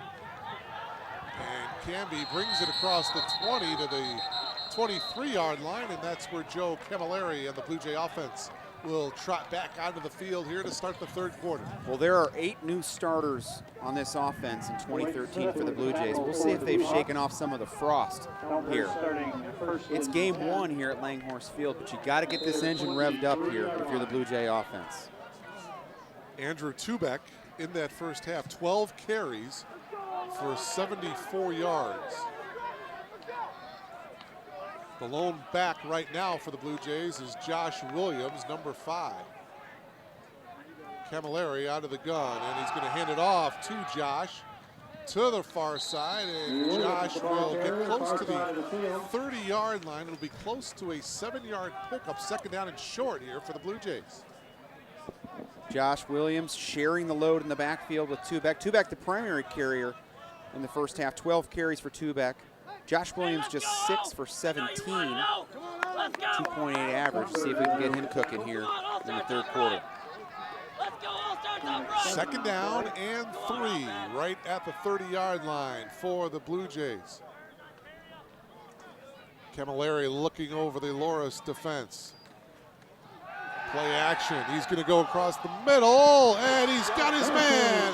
That's going to be a first down at the 40-yard line of Loras. That's Vince Gabries, the preseason All-American. Vince Gabries, a longtime cog in this offense, will have his offensive play called back here. My. Holding against the Blue Jays. Take a look. Great play action to pull the linebackers down. Gabries, a matchup nightmare, that time getting down the seam, but it'll all come back. Boy, that is a shame because that was ran beautifully, the play action. Linebackers bit, but they're going to move him back 10 all the way back to the 20-yard line on the holding penalty. 32-yard pass play is all for naught. Second down, 13 for Elmhurst from its own 20. Camilleri again, play action. He's going to roll out to his right, plant his feet, throw, kind of a high throw, and Hamby came down with it. Chase Hamby at the 35, no flags. Well, we saw it throughout the entire first half. Loras using 8 and 9 men in the box to stop the run game, and Coach Kyle Derrickson on offense dialing up the deep balls against one-on-one coverage. Here's the bootleg off the play action, and it's just one-on-one for Hamby, and he beats his defender. Well, that was a high arching throw, too, by Camilleri. Look at him let it rip. Yeah. This Loras is really trying to execute what St. Thomas did last year in the playoffs. Load the box and play man-to-man coverage. That time Hamby takes advantage. Yeah, Canavello had pretty decent coverage. He was beat by Hamby, but just a beautiful throw by Joe. Here's Josh Williams, the ball carrier, and he gets across the 30s. He dives to the 29, pickup of 6. Certainly the Blue Jay offense accustomed to seeing 8 and 9 off-colored jerseys in the box. Last year with Scotty Williams, the Gallardi trophy winner in the backfield, regularly saw 8 and 9 man boxes. I certainly remember Wheaton College here with their safeties 5 yards off the line of scrimmage. We're seeing a lot of that tonight, but Camilleri's loosening them up here. They spot it right at the 30, Tony, so it's actually second down and 5 here for Elmhurst. It's opening possession of the third quarter. It's Williams again, bounces out inside the 20, and they're in the red zone. At the 16-yard line, Sam Birds, the safety with the tackle. Here's another look. Take a look at this downhill block. Adam Smith, the right tackle, gets up on the linebacker, and Josh Williams just explodes off the right tackle. I'm seeing a different type of energy out of the Blue Jays. They were kind of sleepwalking through the first half and really putting the pedal down here in the third quarter. Ball at the 16-yard line of the Dewhawks. An impressive opening drive here of this third quarter by Elmhurst. First and 10 from the 16. Camilleri out of the gun. Again, it's Josh Williams straight up the middle running. He's inside the 10 to the 9. Pickup of 7. Josh Williams, it's been number 5 that has carried the ball here in this series. Of course, that great pass from Camilleri to Chase Hamby as well. Josh Williams certainly running on his own merit here, but in the shadow of his older brother. Record setter here, Scotty Williams, the older brother. I saw him earlier this evening. Looks like he could still play. Terrific athlete and just a great ambassador for the Blue Jay program. Second down and 2. Ball at the 9. Again, Josh Williams straight up the middle. He will get the first down as he gets to the 5. It'll be first and goal. Mark, I know you're very much involved with the high school scene in the western suburbs here. Did you get an opportunity to see young Josh Williams at Downer South in your time? I did not, okay. And I am a little embarrassed by that, as I am a graduate of Downer. Is that right? A Mustang at heart, huh? Coach John Belskis, the longtime head coach, who is now the defensive coordinator at Aurora Central, by the way. But yeah, the good running runs in the blood of the Williams family, no doubt about that. Speaking of Williams, get in there. I think they're going to spot him at the 1. Second goal at the 1. But getting back to Scotty Williams, yep. You mentioned the great career here. I understand he had the opportunity, as we take another look at his younger brother Josh there getting down to the 1, to kind of practice and work out with the Chicago Bears. Got to work out, got to look. What a great experience that must have been. Unbelievable. And I got to tell you, having been around Scotty all throughout his 4 years here at the college and parading around in the off season and hoisting the trophy at every fundraiser around, he is just the most gentle, kind soul you'd ever want to meet. Yeah. See if his young brother can get in the end zone. Now instead, I believe that was that Gabe Reese? Well, they run Lindell, the big horse. That's Lindell, time number 33. Yeah, that's their little inside zone they like to run off the H-back. But I don't necessarily agree with the call. I like the inside zone. They've been giving it to Williams, and they've been getting 5, 6, 7, 8 yards a crack. Well, Tommy actually lost a couple as they bring it back to the 3. So it's 3rd and goal now from the 3. Opening drive of this 3rd quarter. Blue Jays lead it by 4, 7-3. May see some play action here on 3rd down. See what Camilleri does as he works out of the shotgun. Williams right behind him. Camilleri going to the end zone. He's got his man. That's Will Caspers, the tight end, in the right corner. Touchdown, Blue Jays. Well, Will Caspers is your prototypical D3 tight end, 6 foot plus, 200 pounds, and he can match up on those linebackers. Just a little out route that time, isolation route for the big tight end. Well, you're right. He is just a perfect size for a tight end. Take a Will look here. Caspers, yeah, here's another look. So they go 3 receivers to the left, single receiver back to the short side, and gets a good matchup on a safety.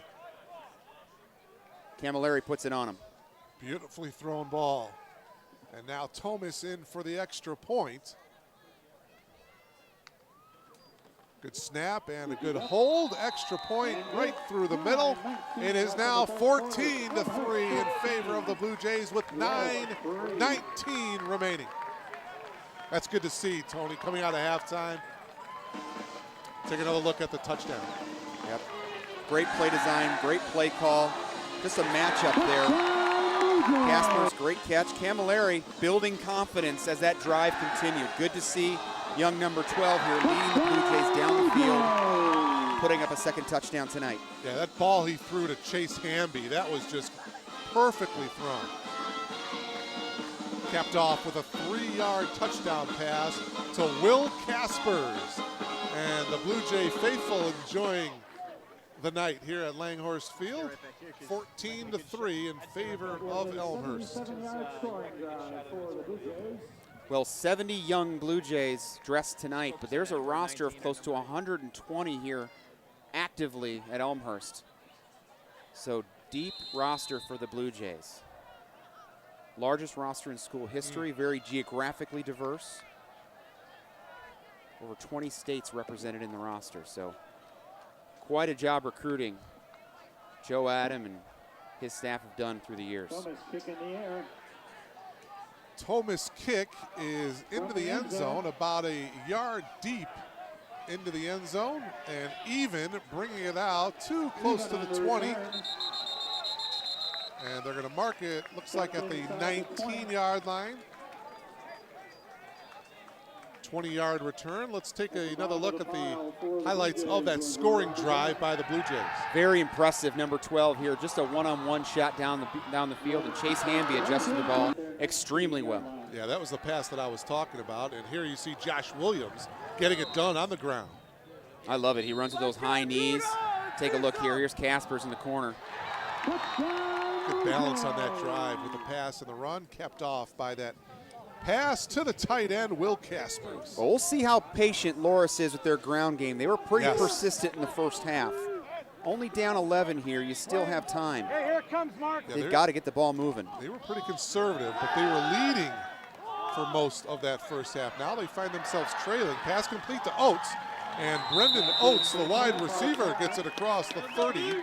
And it'll be an 11-yard pickup and a first down here for the Dewhawks. Nice little bootleg pass there. First down play action. I like it. You play on the aggressiveness of that front 7. Get in behind the linebackers.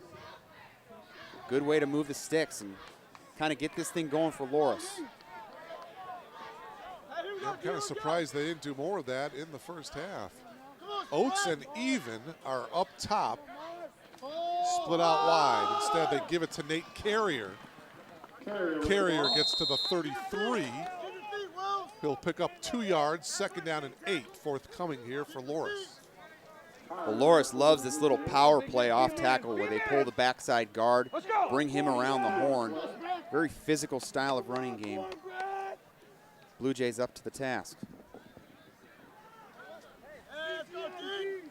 9:20 left to go here in this third quarter. Duhawks, 2nd down and 8 from their own 33. Going in motion now is Oates. Jones, play action under pressure, and it's overthrown.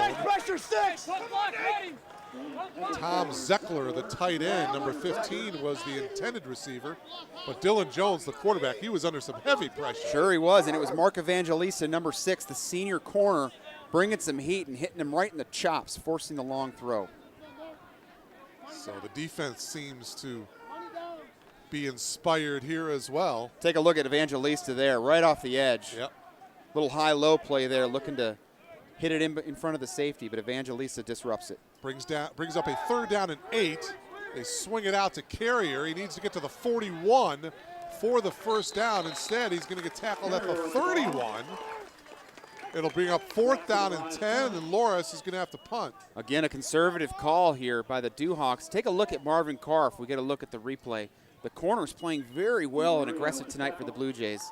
Marvin Carr forces this play right away as he's the first man on the outside. Steve Ritter is the deep man for the Blue Jays, awaiting the punt.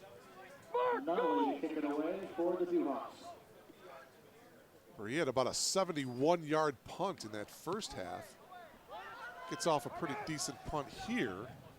And Ritter catches it, spins away from a tackle, and dives back to the spot where he originally caught the ball. Boy, I'm not sure how they don't call that interference. Mike Canavello basically took the ball out of the air as Ritter is trying to field it. No flag on the field. 1st and 10, Blue Jays from their own 35-yard line. Yeah, I got you. Camilleri showing a lot of confidence in that last drive, and the offense just kind of operating at a different level. We'll see if they can continue that energy here. 14-3 Blue Jays, just over 7 minutes remaining here in the third quarter. It's the season opener. Glad to have you with us here. Joe Camilleri, and we've got whistles and flags thrown before this play develops. False start against the center, Logan Mosier. It's a tough one on the center when you have the football. You're the only one of the 11 that actually has the ball in your hands to start, but must have been a double clutch there. And I'll tell you, Coach Derrickson is in his first year calling plays here offensively for the Blue Jays. Certainly learned under Tim Lester, worked very closely with him on his staff over the last 5 years, but he's still learning his offense and the new rhythm of what his players have to offer in 2013. So it's going to be 1st and 15 from the 30 after the 5-yard walk-off, and before this one gets underway, as they handed it off to Tyler Smith, another whistle. Another Blue Jay penalty. Yeah, and this was a team last year that was really known for its discipline. And in prior years, they had been a little bit sloppy, but they cleaned it up certainly in 2012. And maybe taking a few steps back here tonight as you get a look at the Loras sidelines. Yeah, I'm really surprised at some of these penalties. Another 5-yard walk-off pushes it back to the 25, something that the Blue Jays simply do not do or have not done in recent years. Unforced errors. It's 1st and 20 now from the 25. Camilleri looking right all the way. He's got his man Joe Sanfilippo. And Filippo gets it across the 35 to about the 38. Get a lot of that back. Yep. Great call there. Good arm strength out of Joe Camilleri. He can definitely sling it. He sure can. As you see it, a little wobbly out to Sanfilippo, but it's on the mark. They get most of that back and then some. Sets up a 2nd and manageable now. I love the 1st down call. Stretch it out a little bit. 13-yard reception, and that brings up a 2nd and 7. Blue Jays need to get to the 45 to pick up a 1st down. Here's Smith tries to get around the corner, gets tripped up at the 45. Perkle, and he will get the first down, I believe. He needed to get to the 45. He got to the 46. Well, I know that Coach Derrickson and Coach Adam were both really excited about their young batch of running backs. You don't replace a 2,100-yard back with one player. And certainly it's going to be a combination, kind of a battering ram in Lindell. You got the versatile Gabries, and you have Williams and Tubac, and now these young backs as well. So it's going to need to be a team effort out of the backfield this year. Hamby and San Filippo both split out wide. 1st and 10, Blue Jays from their own 46. Here's Smith. Right at midfield. Looks like he was tackled by Tucker Brady, number 38, but a 4-yard pickup there by Tyler Smith. It'll bring up 2nd down and 6. Running behind C.J. Behrens, the new left tackle. He replaces Charlie Homoki, an All-American left tackle last year for the Blue Jays. Yes. Certainly a serviceable player is Behrens, but he has big shoes to fill. And right next to him is Adam Connors, a starter last year. Still a youngster as a junior, but a solid guard there, lining up next to Behrens. Yeah, you can understand why they go to the left side on these running plays with Behrens and Connors. It's going to be Camilleri, and he will keep it himself as the official takes a dive. But they're going to spot it at the 41, and another first down for the Blue Jays. It's the little unsung things that Vince Gabries does, and I know the yardage piles up for him, and he makes some catches and some great plays in the passing game. But take a look here as he pins back the defender, just enough to allow Camilleri the space to get the first down. It's the little things that the coaches love that Gabries does, and it's why he's so special as a player. Clock continuing to run here. A pretty brisk 3rd quarter. 4:40 remaining. 1st and 10 at the Loras 41. Goodness gracious. Again, that offensive line moving. Well, I'm not one to make excuses for unforced errors, but the Loras defensive line is shifting at the snap quite often at the last minute, but you have to be disciplined on offense to know the snap count and work in unison. Still some things to work out here with 3 new starters on the offensive line. Looked like it was big Adam Connors at left guard that moved a little bit. Isn't that how it always works? You love a guy up, and 2 plays later he gets you a 5-yard penalty. But they'll get it together. This offensive line is pretty talented. And they will only get better. 1st and 15 as they move it back to the 46. Camilleri on the keeper, straight up the middle. He's got room. Plows ahead to the 38. Dave Perkle was there for the tackle for Loras. Well, Dave Perkle will get credit for a tackle here, but he took the brunt of the hit from Joe Camilleri, and Joe Cam lays the wood on Perkle here, just a corner as he steps up and makes a play in the running game. Take a look here. Look at Camilleri. Again, be the hammer, not the nail, right? That's it. I like this drive by the Blue Jays. They're just chewing up the clock here, too. Approaching 3.5 minutes to go in the 3rd quarter. 2nd down, 7. Camilleri going to the air. He's got time. And, did he come down with it? Will Caspers. Yes, what a catch. He bobbled it a little bit, but he came down with it. It's going to be 1st and goal. Caspers is not talked a lot about in the CCIW. Here you get another look at it, but number 18 can be a matchup nightmare here. It's just a one-on-one against a corner, and he's able to go up over it and make an athletic catch. 28-yard reception by Caspers. They spotted at the 9. So it'll be 1st and goal, Blue Jays. At the 9-yard line. At the 9. Just over 3 minutes to go in the 3rd. Blue Jays looking to make this a comfortable lead if they can punch this one in. Currently lead at 14-3. Here's Smith. Cuts it back inside. Calvin Harridge with the tackle, but Smith gets to about the 7. 2-yard pickup for Smith. That ground game has started to lean on Loras a little bit here throughout that first half. That front 8, front 9 for the Loras Dewhawks. Pretty steady against the run, but you keep pounding it and you keep pounding it, and it starts to wear on you. Here we are in the 3rd quarter. The Jays are gaining some steam. 2nd and goal. Just over 2 minutes remaining in the 3rd. Well, they handed off to Smith, but we've got whistles again.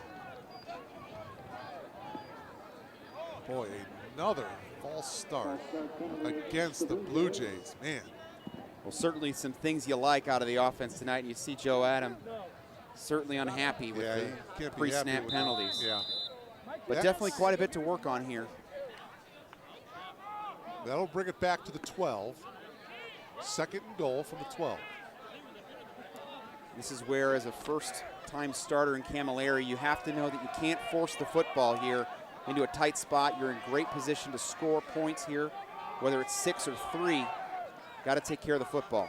Gabri's going in motion, play action. Camilleri in off corner. He's got his man. Vince Gabri's, you got it. The motion man with the touchdown. 12-yard pass from Camilleri to Vince Gabri. I like to call Vince Gabri the Swiss Army knife. I mean, he'll give you a little bit of blocking. He'll run the ball for you. This time you see him in motion. Match up on a safety, gets inside, and he's into the bird. They call it the bird cage, Mike. That's the student section down there in the end zone. Okay. So. All right. So Gabri's extends the lead here now to 3 scores for the Blue Jays. David's extra point is perfect. 47 left in the third quarter. 21-3 now in favor of the Blue Jays.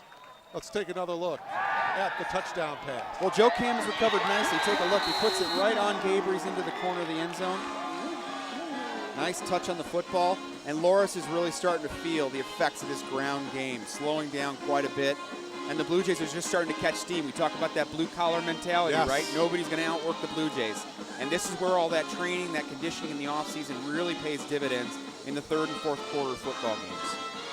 BCM, blue-collar mentality. The Blue Jays cheerleaders enjoying this one as the Blue Jay fight song is completed. Do you still remember the words to the? I do. Oh. I do. Okay. I won't ask you to sing. See how far this game gets here. we 21-3. 21 unanswered, by the way. Thomas to kick it away. Loras started off the game score with a field goal, and now 21 unanswered by the Blue Jays. Perkle will take it from his own 3. Perkle on the return from the 3. Across the 20, 25, and he's brought down at the 31-yard line. Garabedian with the stop for Let's take another look at some of the key plays on that last drive, Tony. Nice spot on 1st and 20 to San Filippo there. And then again on the bootleg pass here, Camilleri tucks it, moves the sticks. Good look here from Camilleri to Will Caspers. And then the touchdown play. Very efficient drive. Perfectly thrown ball.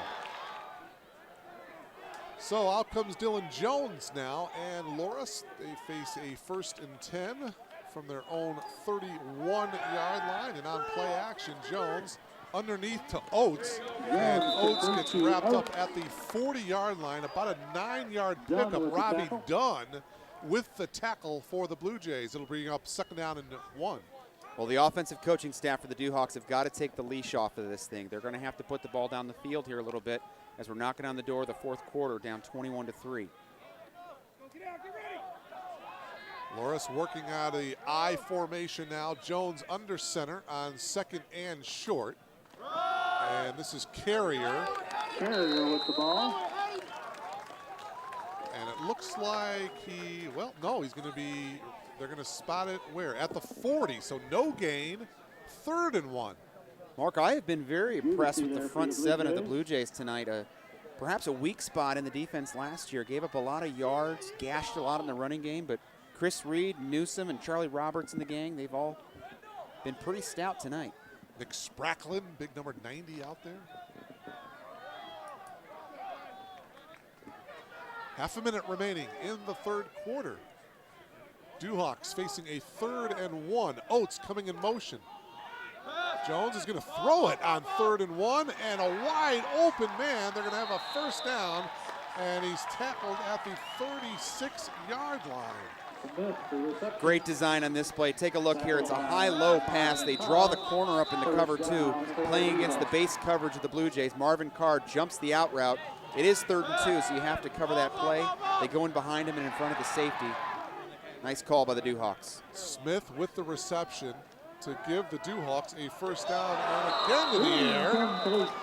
Deflected, nearly picked off by Giles. He almost had his second pick of the night. Giles will make more of those plays than he'll miss. He's a special player at safety. Just missed what could have been 6 points there, turning it around. And so that's the end of the 3rd quarter. Let's take another look at it here as the 3rd quarter comes Old 24 is going to regret this one in the film room on Sunday afternoon. Well, it was deflected by one of the Loras players, so those are tough balls to pick. But how about this 3rd quarter, Tony, as we reflect on it? The Blue Jays doing a great job coming out of the locker room and really looked well, especially offensively in that 3rd quarter. Well, you try to replicate game speed in the offseason, and the Blue Jays played a friendly against Lakeland College here at Langhorse Field a few weeks ago, and they got their teeth cut a little bit in that game, but this is live action. This is the college football season, game 1, so there's certainly some things to work out.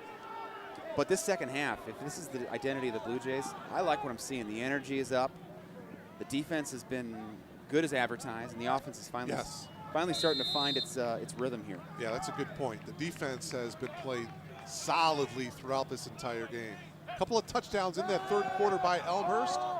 The Blue Jays, as that pass is complete to Nate Even, and he's tackled close to about the 30-yard line, gain of 8. Well, a pressure there by Joe Adam in the defense right out of the timeout. He loves the pressures out of the timeout, right? That time he gets a one-on-one play. Evangelista keeping the receiver in front of him, sets up a 3rd and about 3.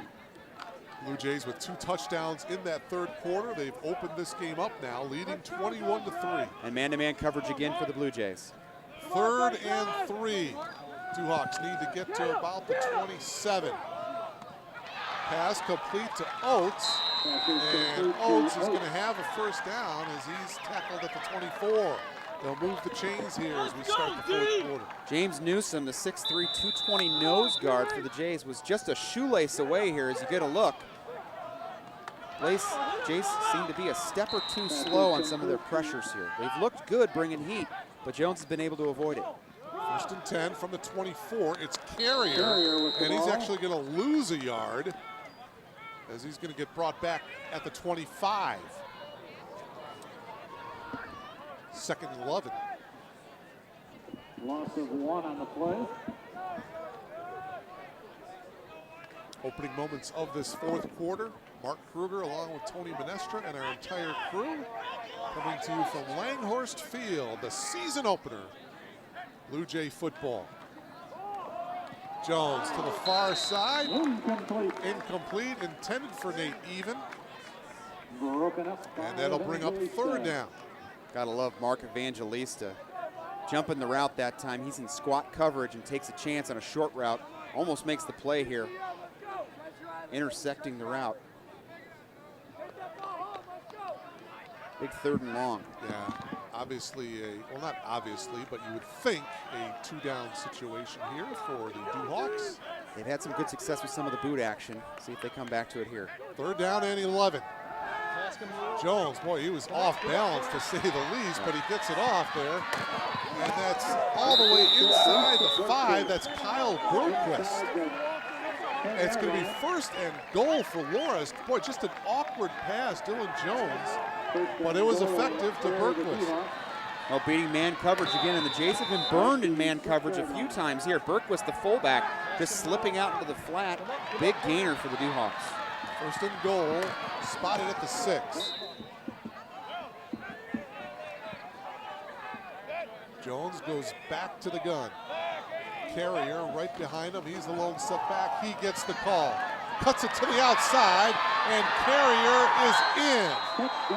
6-yard touchdown run by Nate Carrier, and Loras' first touchdown of the game. Well, the outside defender on that play lost contain. The little dip inside and the shoulder move. Carrier bounced it outside, and no Jays are there to make the stop. Nice little piece of running by the Dewhawks. Oswald, the attempt the extra point. Oswald in for the extra point attempt here for Loras. He had a 30-yard field goal in the first quarter. And the extra point here is no good as he pulls it to the left. So the score now 21-9 in favor of the Blue Jays with exactly 13 minutes remaining. Well, no one's put this game on cruise control quite yet. Still quite a bit of time left in the fourth. A 2-score game now. Blue Jays still certainly in control as you get a look at the running game. It's that power play. Marvin Carr gets washed down inside and the tailback's able to get to the edge. To get another angle here. So we'll see what Joe Camilleri and the offense have for a response here. They've been moving the ball in chunks down the field. Oswald will tee it up here for Loras. Back deep, Joe Sanfilippo and Chase Hamby for the Blue Jays. And it'll be interesting to see the Blue Jay offense. Boy, they looked rather sharp in that third quarter. As you mentioned, Tony, hopefully that can continue here in this fourth quarter. Been pretty impressed with Camilleri, the junior. He's played with poise. Yes. You know, you harken back to 2008 and Joe Furco, 2009 and Joe Furco's first year, and there were some shaky moments in his first few games, but you see what he became, and quickly into his second, third, fourth, and into the conference season, he gained confidence. I think we'll see the same out of number 12. Here's Hamby from his own 6. Across the 20 as he gathers speed, as he gets all the way up to the 30-yard line, a 24-yard return by Hamby. First and 10 Blue Jays from their own 30. Yeah, here's Loras coming back. The big play there was on third down, the high-low play, and then the little flat shot to the fullback, setting up the big touchdown play here. First and 10 Elmhurst from its own 30.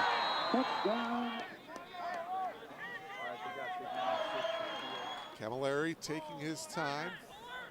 10 seconds left to go on the play clock. Camilleri on the option will keep it. And he'll get to the 37. A nice gain, 7-yard pickup on first down to make it a manageable second and 3. Well, you talk about the comparisons between the two Joes, number 7 and number 12, and obviously Camilleri's had 2 years learning the system behind Furco. Furco more thrust into the starting role as a freshman, but Camilleri also brings you a little bit more physical nature in his ground game. He played a lot in the Wildcat attack last year as a blocking back of sorts for Scotty Williams, so he's seen some game action and he's had a little bit of time in the film room. So he maybe has an advantage over Furco in that way. Second and short. Camilleri is going to throw. And he's got his man. That's Hamby. Tackled at the 36. A first down for the Blue Jays and another nice play by Camilleri. Well, a lot of folks are asking who's going to catch the football for the Blue Jays. And here's Chase Hamby tonight with some big plays and one-on-one coverage. Of course, losing Corey Tunn a year ago. Sure. But it'll be a group effort in the passing game, I believe. They'll spread it out quite a bit. Looks like Kaspers is quite a target, and Gabriels is always a threat as well. From the 35 of Loras. First and 10 for Camilleri and the Blue Jays. 2 wideouts on top. This is Williams, the ball carrier. Williams has an opening as he spins close to the 20-yard line. 14-yard pickup and another first down. And you talk about the repetitive pounding the ground game takes. It's a toll. It's over time as you take a look at the inside zone running game here, and Logan Mosier pinning back his man. Adam Connors plowing out a lane for Williams. And it's that cumulative effect of the running game that really comes into play late in games. First and 10, Blue Jays from the 21. Camilleri with 2 wide receivers to his left. Gives it to Williams. He's going to bounce it out. Look at this. And Williams looking to the end zone. He's not going to get there, though. But nevertheless, a fine run by Josh Williams. It's going to be first and goal. I'm going to tell you right now, new O-line coach Mike Heffernan is going to love this in the film room as he gets a look at Adam Smith and his right guard and his center. plowing down lanes for Josh Williams. And right now, Loras is on roller skates. Got knocked out at the 6. First and goal at the 6. And Tony, boy, you mentioned just wearing him out. Well, you see the body language, Mark. The hands on the hips is clearly evident on the Loras defensive side of the football. No question. Camilleri now looking over the defense, taking his time, out of the gun. Williams right behind him. First and goal from the 6. The give is to Josh. He's going to cut back and he's going to get in, I believe. Flag on the far side. Looking for the signal. I haven't seen the touchdown signal yet when you mentioned a flag. The initial indication is a false start against Elmhurst. Illegal formation as we take a look at the end there. Did he get across the line? Boy, I thought he did on forward progress there. It's kind of a tough angle. But nevertheless, it's a penalty against the Blue Jays, and they'll get pushed back 5. All the way to the 11. They've really been their own worst enemy here in the second half. They've been unstoppable otherwise. Loras has not had an answer for the ground game. But it's the 5-yard pre-snap penalties that have really slowed this thing down a little bit. Yes. They've managed to come out okay. So we'll see what happens here on a first and long. First and goal at the 11. Again, Williams is the lone setback. Camilleri's going to the air. Looking across the middle. Pass is complete. And he's going to be tackled at the 1, I believe. Number 84. Spencer Frisbee, his first action tonight. Yes, Spencer with his first reception. Here's another look at it. Great patience by Joe Camilleri, holding in the pocket, the offensive line, sturdy in front of him. Setting up a short one here. 10-yard reception for Spencer. That brings up second and goal at the 1. See if we can get number 5. I was just thinking about that. Camilleri out of the gun. Williams right behind him. The give is to Williams. Touchdown. Good call, Tony. 1 yard touchdown run by Josh Williams. Well, it took a couple of quarters, but this relentless ground attack by the Blue Jays has taken its toll officially here. The Loras defense has no answer for the ground game of the Blue Jays. And that's something that Josh's brother Scotty did so well. I mean, third and fourth quarter, he would just wear out defenses. Yep. And it seemed like he would just get stronger and stronger as the game went on. Thomas now for the extra point. 27-9 right now in favor of the Blue Jays, looking for point number 28. And the extra point is perfect to make it indeed 28-9 in favor of the Blue Jays. Well, Mark, I don't know if anyone in the D3 world is going to mistake Loras for a top-tier CCIW team, but this is certainly a good test for the offense to get their confidence built here in the first game, to move things through. As they move through the season, they're going to need that confidence moving forward. Yes. A lot of new starters, a lot of new faces as they come and they gel together here in 2013. This is just what the doctor ordered. Well, I like the way that they came out in the second half. Yep. I mean, you know, they had the 1 touchdown in the first half, but 3 second half touchdowns, and offensively, to me, they looked so much better in the second half. Well, with a young team and untested players, it's all about confidence. So much of football is a mental game, and the confidence you come in, not just between the lines and the physical nature of the game, the X's and O's, but what's inside the helmet. And as these young guys gain confidence, I think you're going to see this Blue Jay team take off. Thomas to kick. And this is going to be Perkle from his own 10. And Perkle is going to bring it across the 30. He's still going to the 35. 25-yard return for Perkle. 9:28 remaining in the game. Here's the scoring drive as Williams bounces to the outside. And then the nice pass to Spencer brings it down to about the 2. And here's Josh Williams with the touchdown. You know, I talked to Josh and Scotty last year when they had the opportunity to share the backfield together. And, you know, it's just an amazing thing. They've come up at different times. They've been stars in their respective middle schools and Pop Warner leagues and high schools at different times. And to share the field was really something special with his younger brother. And I just know that Josh really relishes that moment. Now it's his time to shine. Dylan Jones going back to work. He throws and fires and completes to Brendan Oates. And Oates is brought down at the 46. Just enough for a first down on the 10-yard pickup. Yeah, it's nice to know if you're Josh Williams, you can go home and get some advice from your older brother. Sure, some pretty competitive backyard games at the Williams household at Thanksgiving. Imagine those guys growing up. A couple of battles between those Sure. two. Get there. Jones breaks out of it, and he's going to tuck it under and just go to a knee, so to speak, as he dives to the 46, back to the line of scrimmage, no gain. Well, a few chippy peel-back shots by the Loras offensive line there. You worry at this point in the game, you don't want any silliness out there. Second and 10 now as the clock continues to run. You see the clock on the lower right-hand part of your screen. 28-9 in favor of Elmhurst. Lorehogs, the Dewhawks love this 3-by-1 formation into the field and to come back to the short side. Jones under pressure again, and he's going to get it.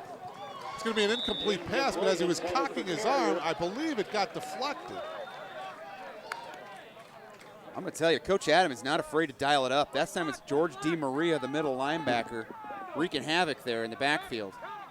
Take another look, and yeah, there you see it. DiMaria.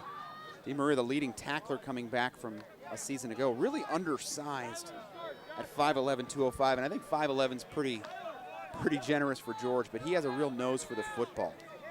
Solid player. It's going to bring up a 3rd down and 10 situation here for the Dewhawks from their own 46. More pressure. Jones, boy, 3rd play in a row. Jones is under some heavy pressure, and he throws that incomplete in front of the hands of actually Robbie Dunn of Elmhurst. It'll bring up 4th and 10. Punting unit coming on for Loras. 3 straight pressure packages by Joe Adam. And he comes from the school of forcing the offense to have to make a decision under pressure. Steve Ritter is the deep man back for the Blue Jays here. Awaiting the punt. What a very good punt, and this one is going to roll all the way back into the end zone.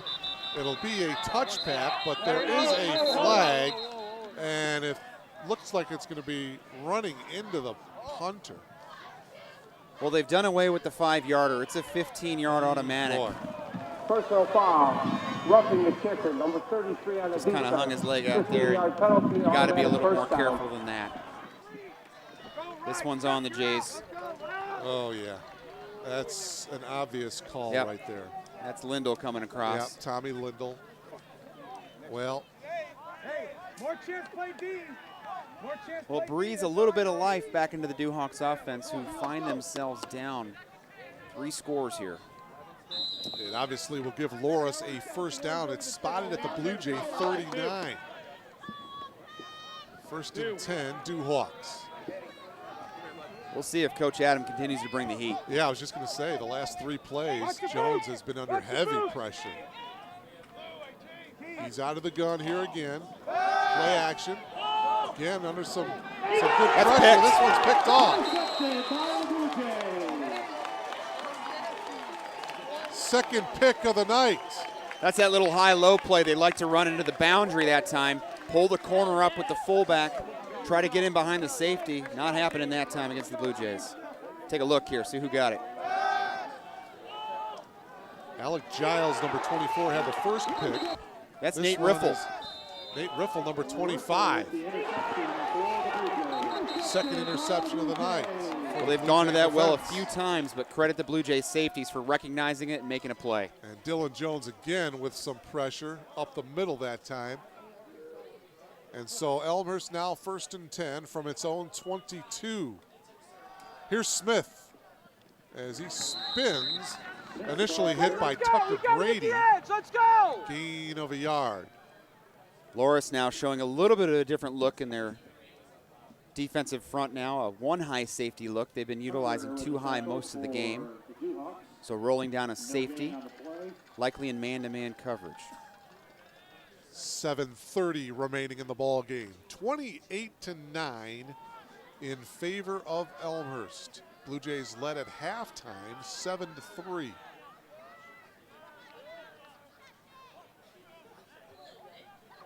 Second down, 10 yards to go. Camilleri, the screen pass to Smith. He's got some blocking ahead to the 40 and shoved out of bounds at the 45. It's going to be a first down for the Blue Jays. I like that play. Yep. And then caught the Loras defense in man-to-man coverage that time. Yes. Tommy Lindell with a pretty good block on the outside. We'll see if we catch it here in the replay. Just the tail end of it, but a good little burst by Smith on that play. Smith has come up with some plays here tonight. I love Coach Derrickson forcing Loras to play honest football here, using the short passing game to keep the safeties off the line of scrimmage. First and 10, Elmhurst from its own 44-yard line. Camilleri handing it off to Smith. He'll run the ball this time. He's got some room. He's looking for, look at the speed. Oh, but he's stripped up from behind. Oh my, he would have had 6. Grant Meyer just caught the last cleat on the bottom of the shoe here. Just barely, look at this. Oh, what a great run there by Tyler Smith. 38-yard rush by Tyler Smith. And the boys in blue are starting to roll up some big-time rushing yardage, back to the identity that we recognize from 2012. Yeah, over 400 yards last year against Loras College. They're in the red zone here. First and 10 from the 18. It's Smith again. He doesn't get a breather. He may have gotten a yard. Tucker Brady and Logan Keel combining on the stop for Loras. Well, the Blue Jays can run a bevy of backs at you. Now Evan Lesky into the game. We've seen quite a different range of styles and power and speed and elusiveness, so they have quite a bit at their disposal in the backfield. Now riding Tyler Smith. 5.5 minutes remaining in this one. Second down and 9 for Elmhurst from the 17. There's the pitch. Coming here to the near side and getting shoved. Did he stay in bounds? So that's the natural progression off of the veer game we've seen quite a bit of tonight. So it's pull it off the veer back and the quick pitch on the edge. Little one-on-one play, force a safety to make a play in space. Nice little gainer for the Blue Jays. Smith was knocked out of bounds, so the clock stops with 5:18 remaining. Brings up third down and 2 as the ball is spotted right at the 10. Josh Williams back into the game. He's the lone setback. Camilleri handing it off to Josh. Josh cutting it back as he gets tackled inside the 5 to the 4. Tucker Brady with the tackle. It's going to be first and goal here for the Blue Jays inside the 5. They actually spotted at the 4. First and goal for Elmhurst at the 4. The beauty of the offense that Coach Derrickson and formerly Coach Lester has implemented here at Elmhurst is its simplicity. It's inside zone all day. There's a few wrinkles they'll run off of it with the veer look and the option pitch. But the real baseline of what they do here is off the zone running game. Same formation as the last touchdown. They gave it to Williams. We'll see if they do it here. And they do. It is that same play as he dives to the goal line. But it looks like he's going to be short at the 1.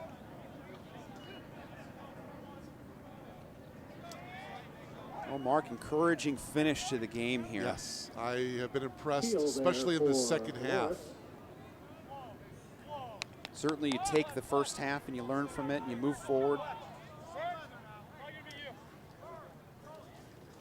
Well, I think the one thing that Joe Adam, though, wants definitely to clean up is the penalties. Sure.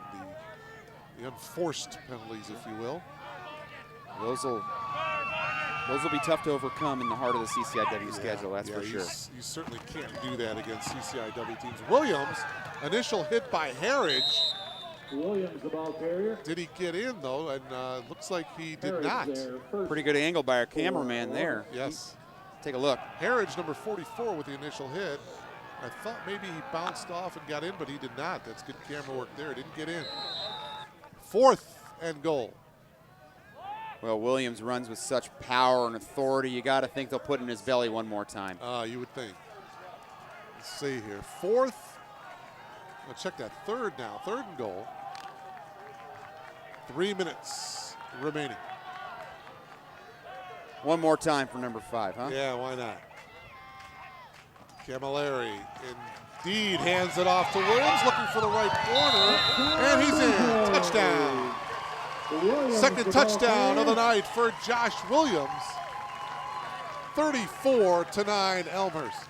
Well, just when the folks in Naperville and Wheaton and Bloomington and Rock Island thought they were done dealing with Williams, here comes his brother, number 5. And Josh Williams, if he can stay healthy this year, is going to be a very powerful weapon for the Blue Jay ground game. Yes. Thomas coming in for the extra point. See if he can be perfect, a perfect 5 for 5 in extra points. 2:48 remaining in the ball game. And it is indeed perfect. He is 5 for 5 in extra points, 35-9 in favor of Elmhurst. Loras 9. Very impressed with the offensive line in the second half in terms of execution. Some of the mental mistakes. Well, another look at the touchdown. Some of the mental mistakes have been lingering here throughout the game, so have to clean that up. And as you said, the defense has been solid throughout the entire game. Sure has, yeah. Special teams came up with some nice plays as well. Pretty good look in the return game. I like the coverage units, both the kickoff and the punt coverage units.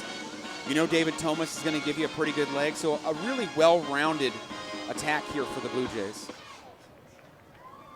And we'll see if they can just finish strong here. The final 2:48 remaining. Their most difficult opponent tonight has been themselves. A lot of the self-inflicted injuries, or penalties. Thomas to kick it away. And it looks like it's going to be Perkle from zone 8.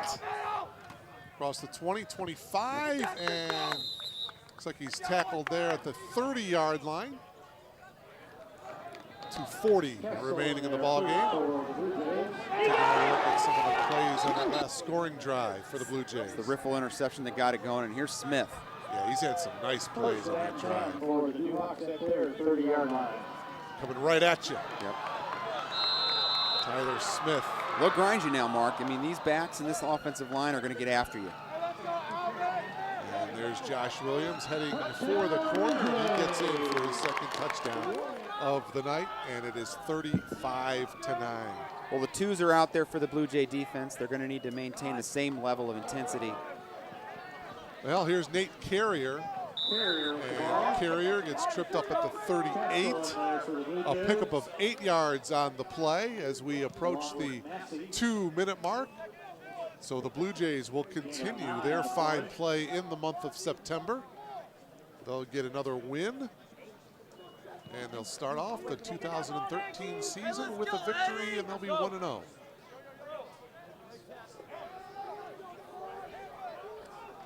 Second down and a yard here for Jones and the Duhawks.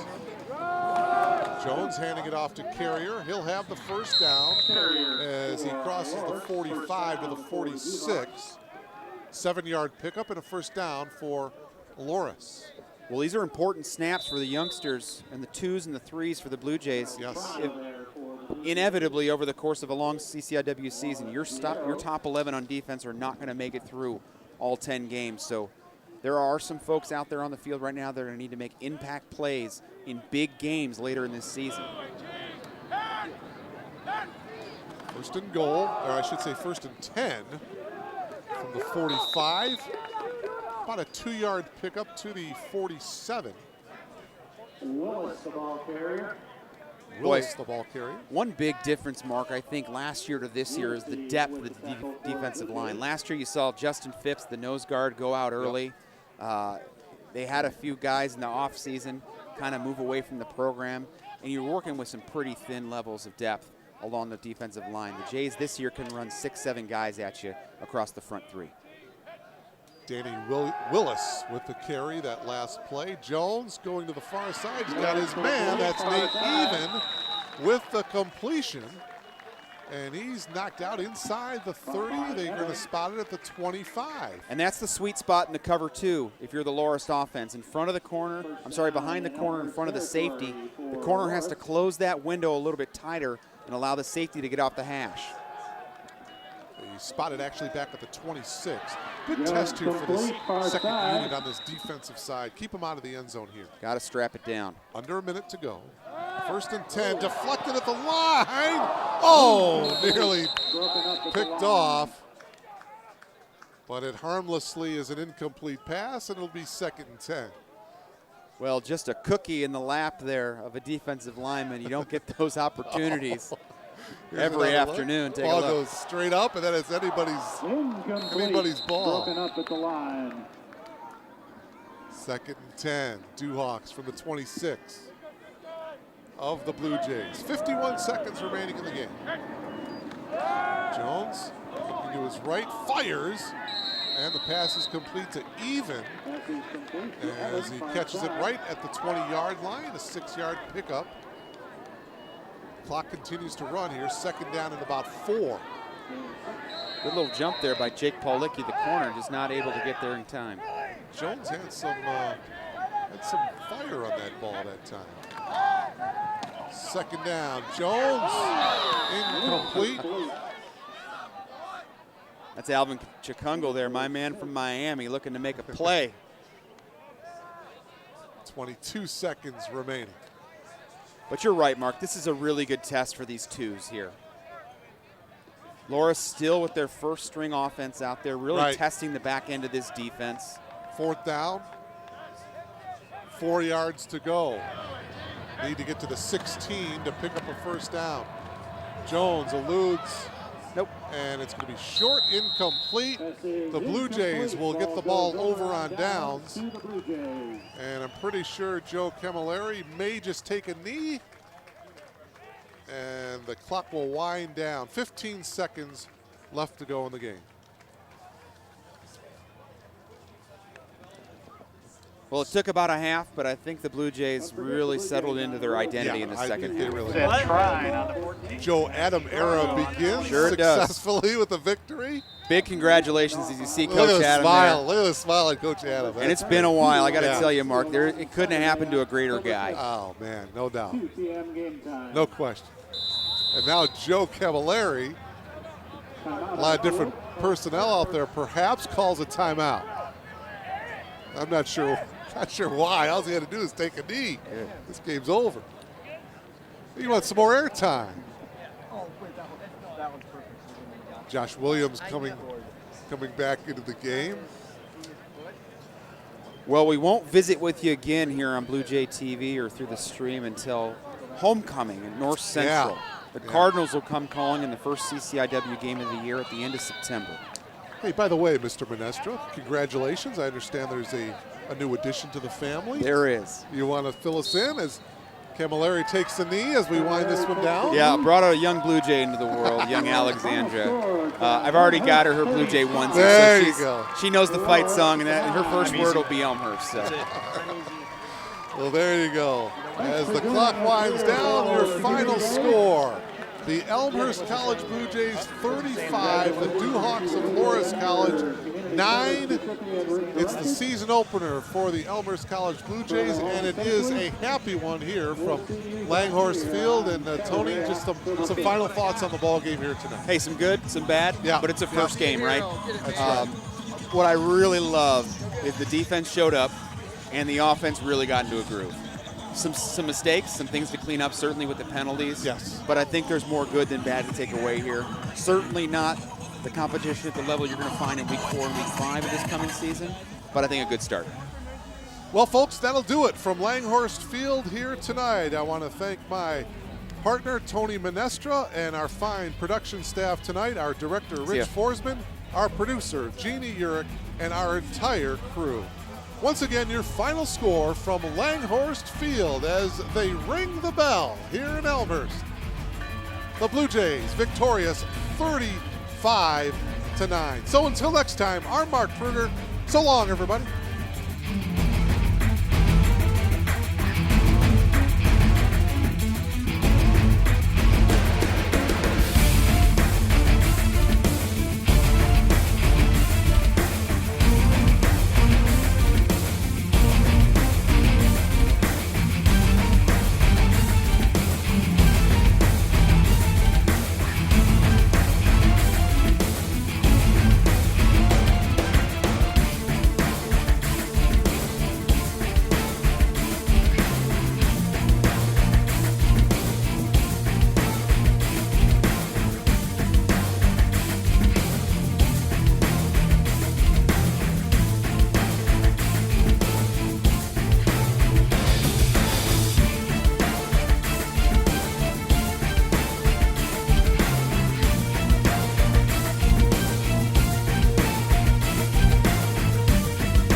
Hi, I'm John Quigley, President and CEO of the Elmhurst Chamber of Commerce and Industry. In these challenging economic times, it's imperative that our residents and businesses band together to not only shop Elmhurst, but buy Elmhurst whenever possible. We have great stores in our city center, Spring Road, Butterfield Road, York and Villette Streets, St. Charles and Route 83, North Avenue and Lake Street, along North York and even Grand Avenue. I ask for your help. Let's keep our tax dollars in Elmhurst. Making the world a better place is an intricate puzzle. And piece by piece, the women and men of Rotary have worked hard to fight hunger, promote literacy, and move the world toward peace. But there is still much to be done, still some missing pieces. And one of those missing pieces is you. Learn how you can help Rotary put together a better world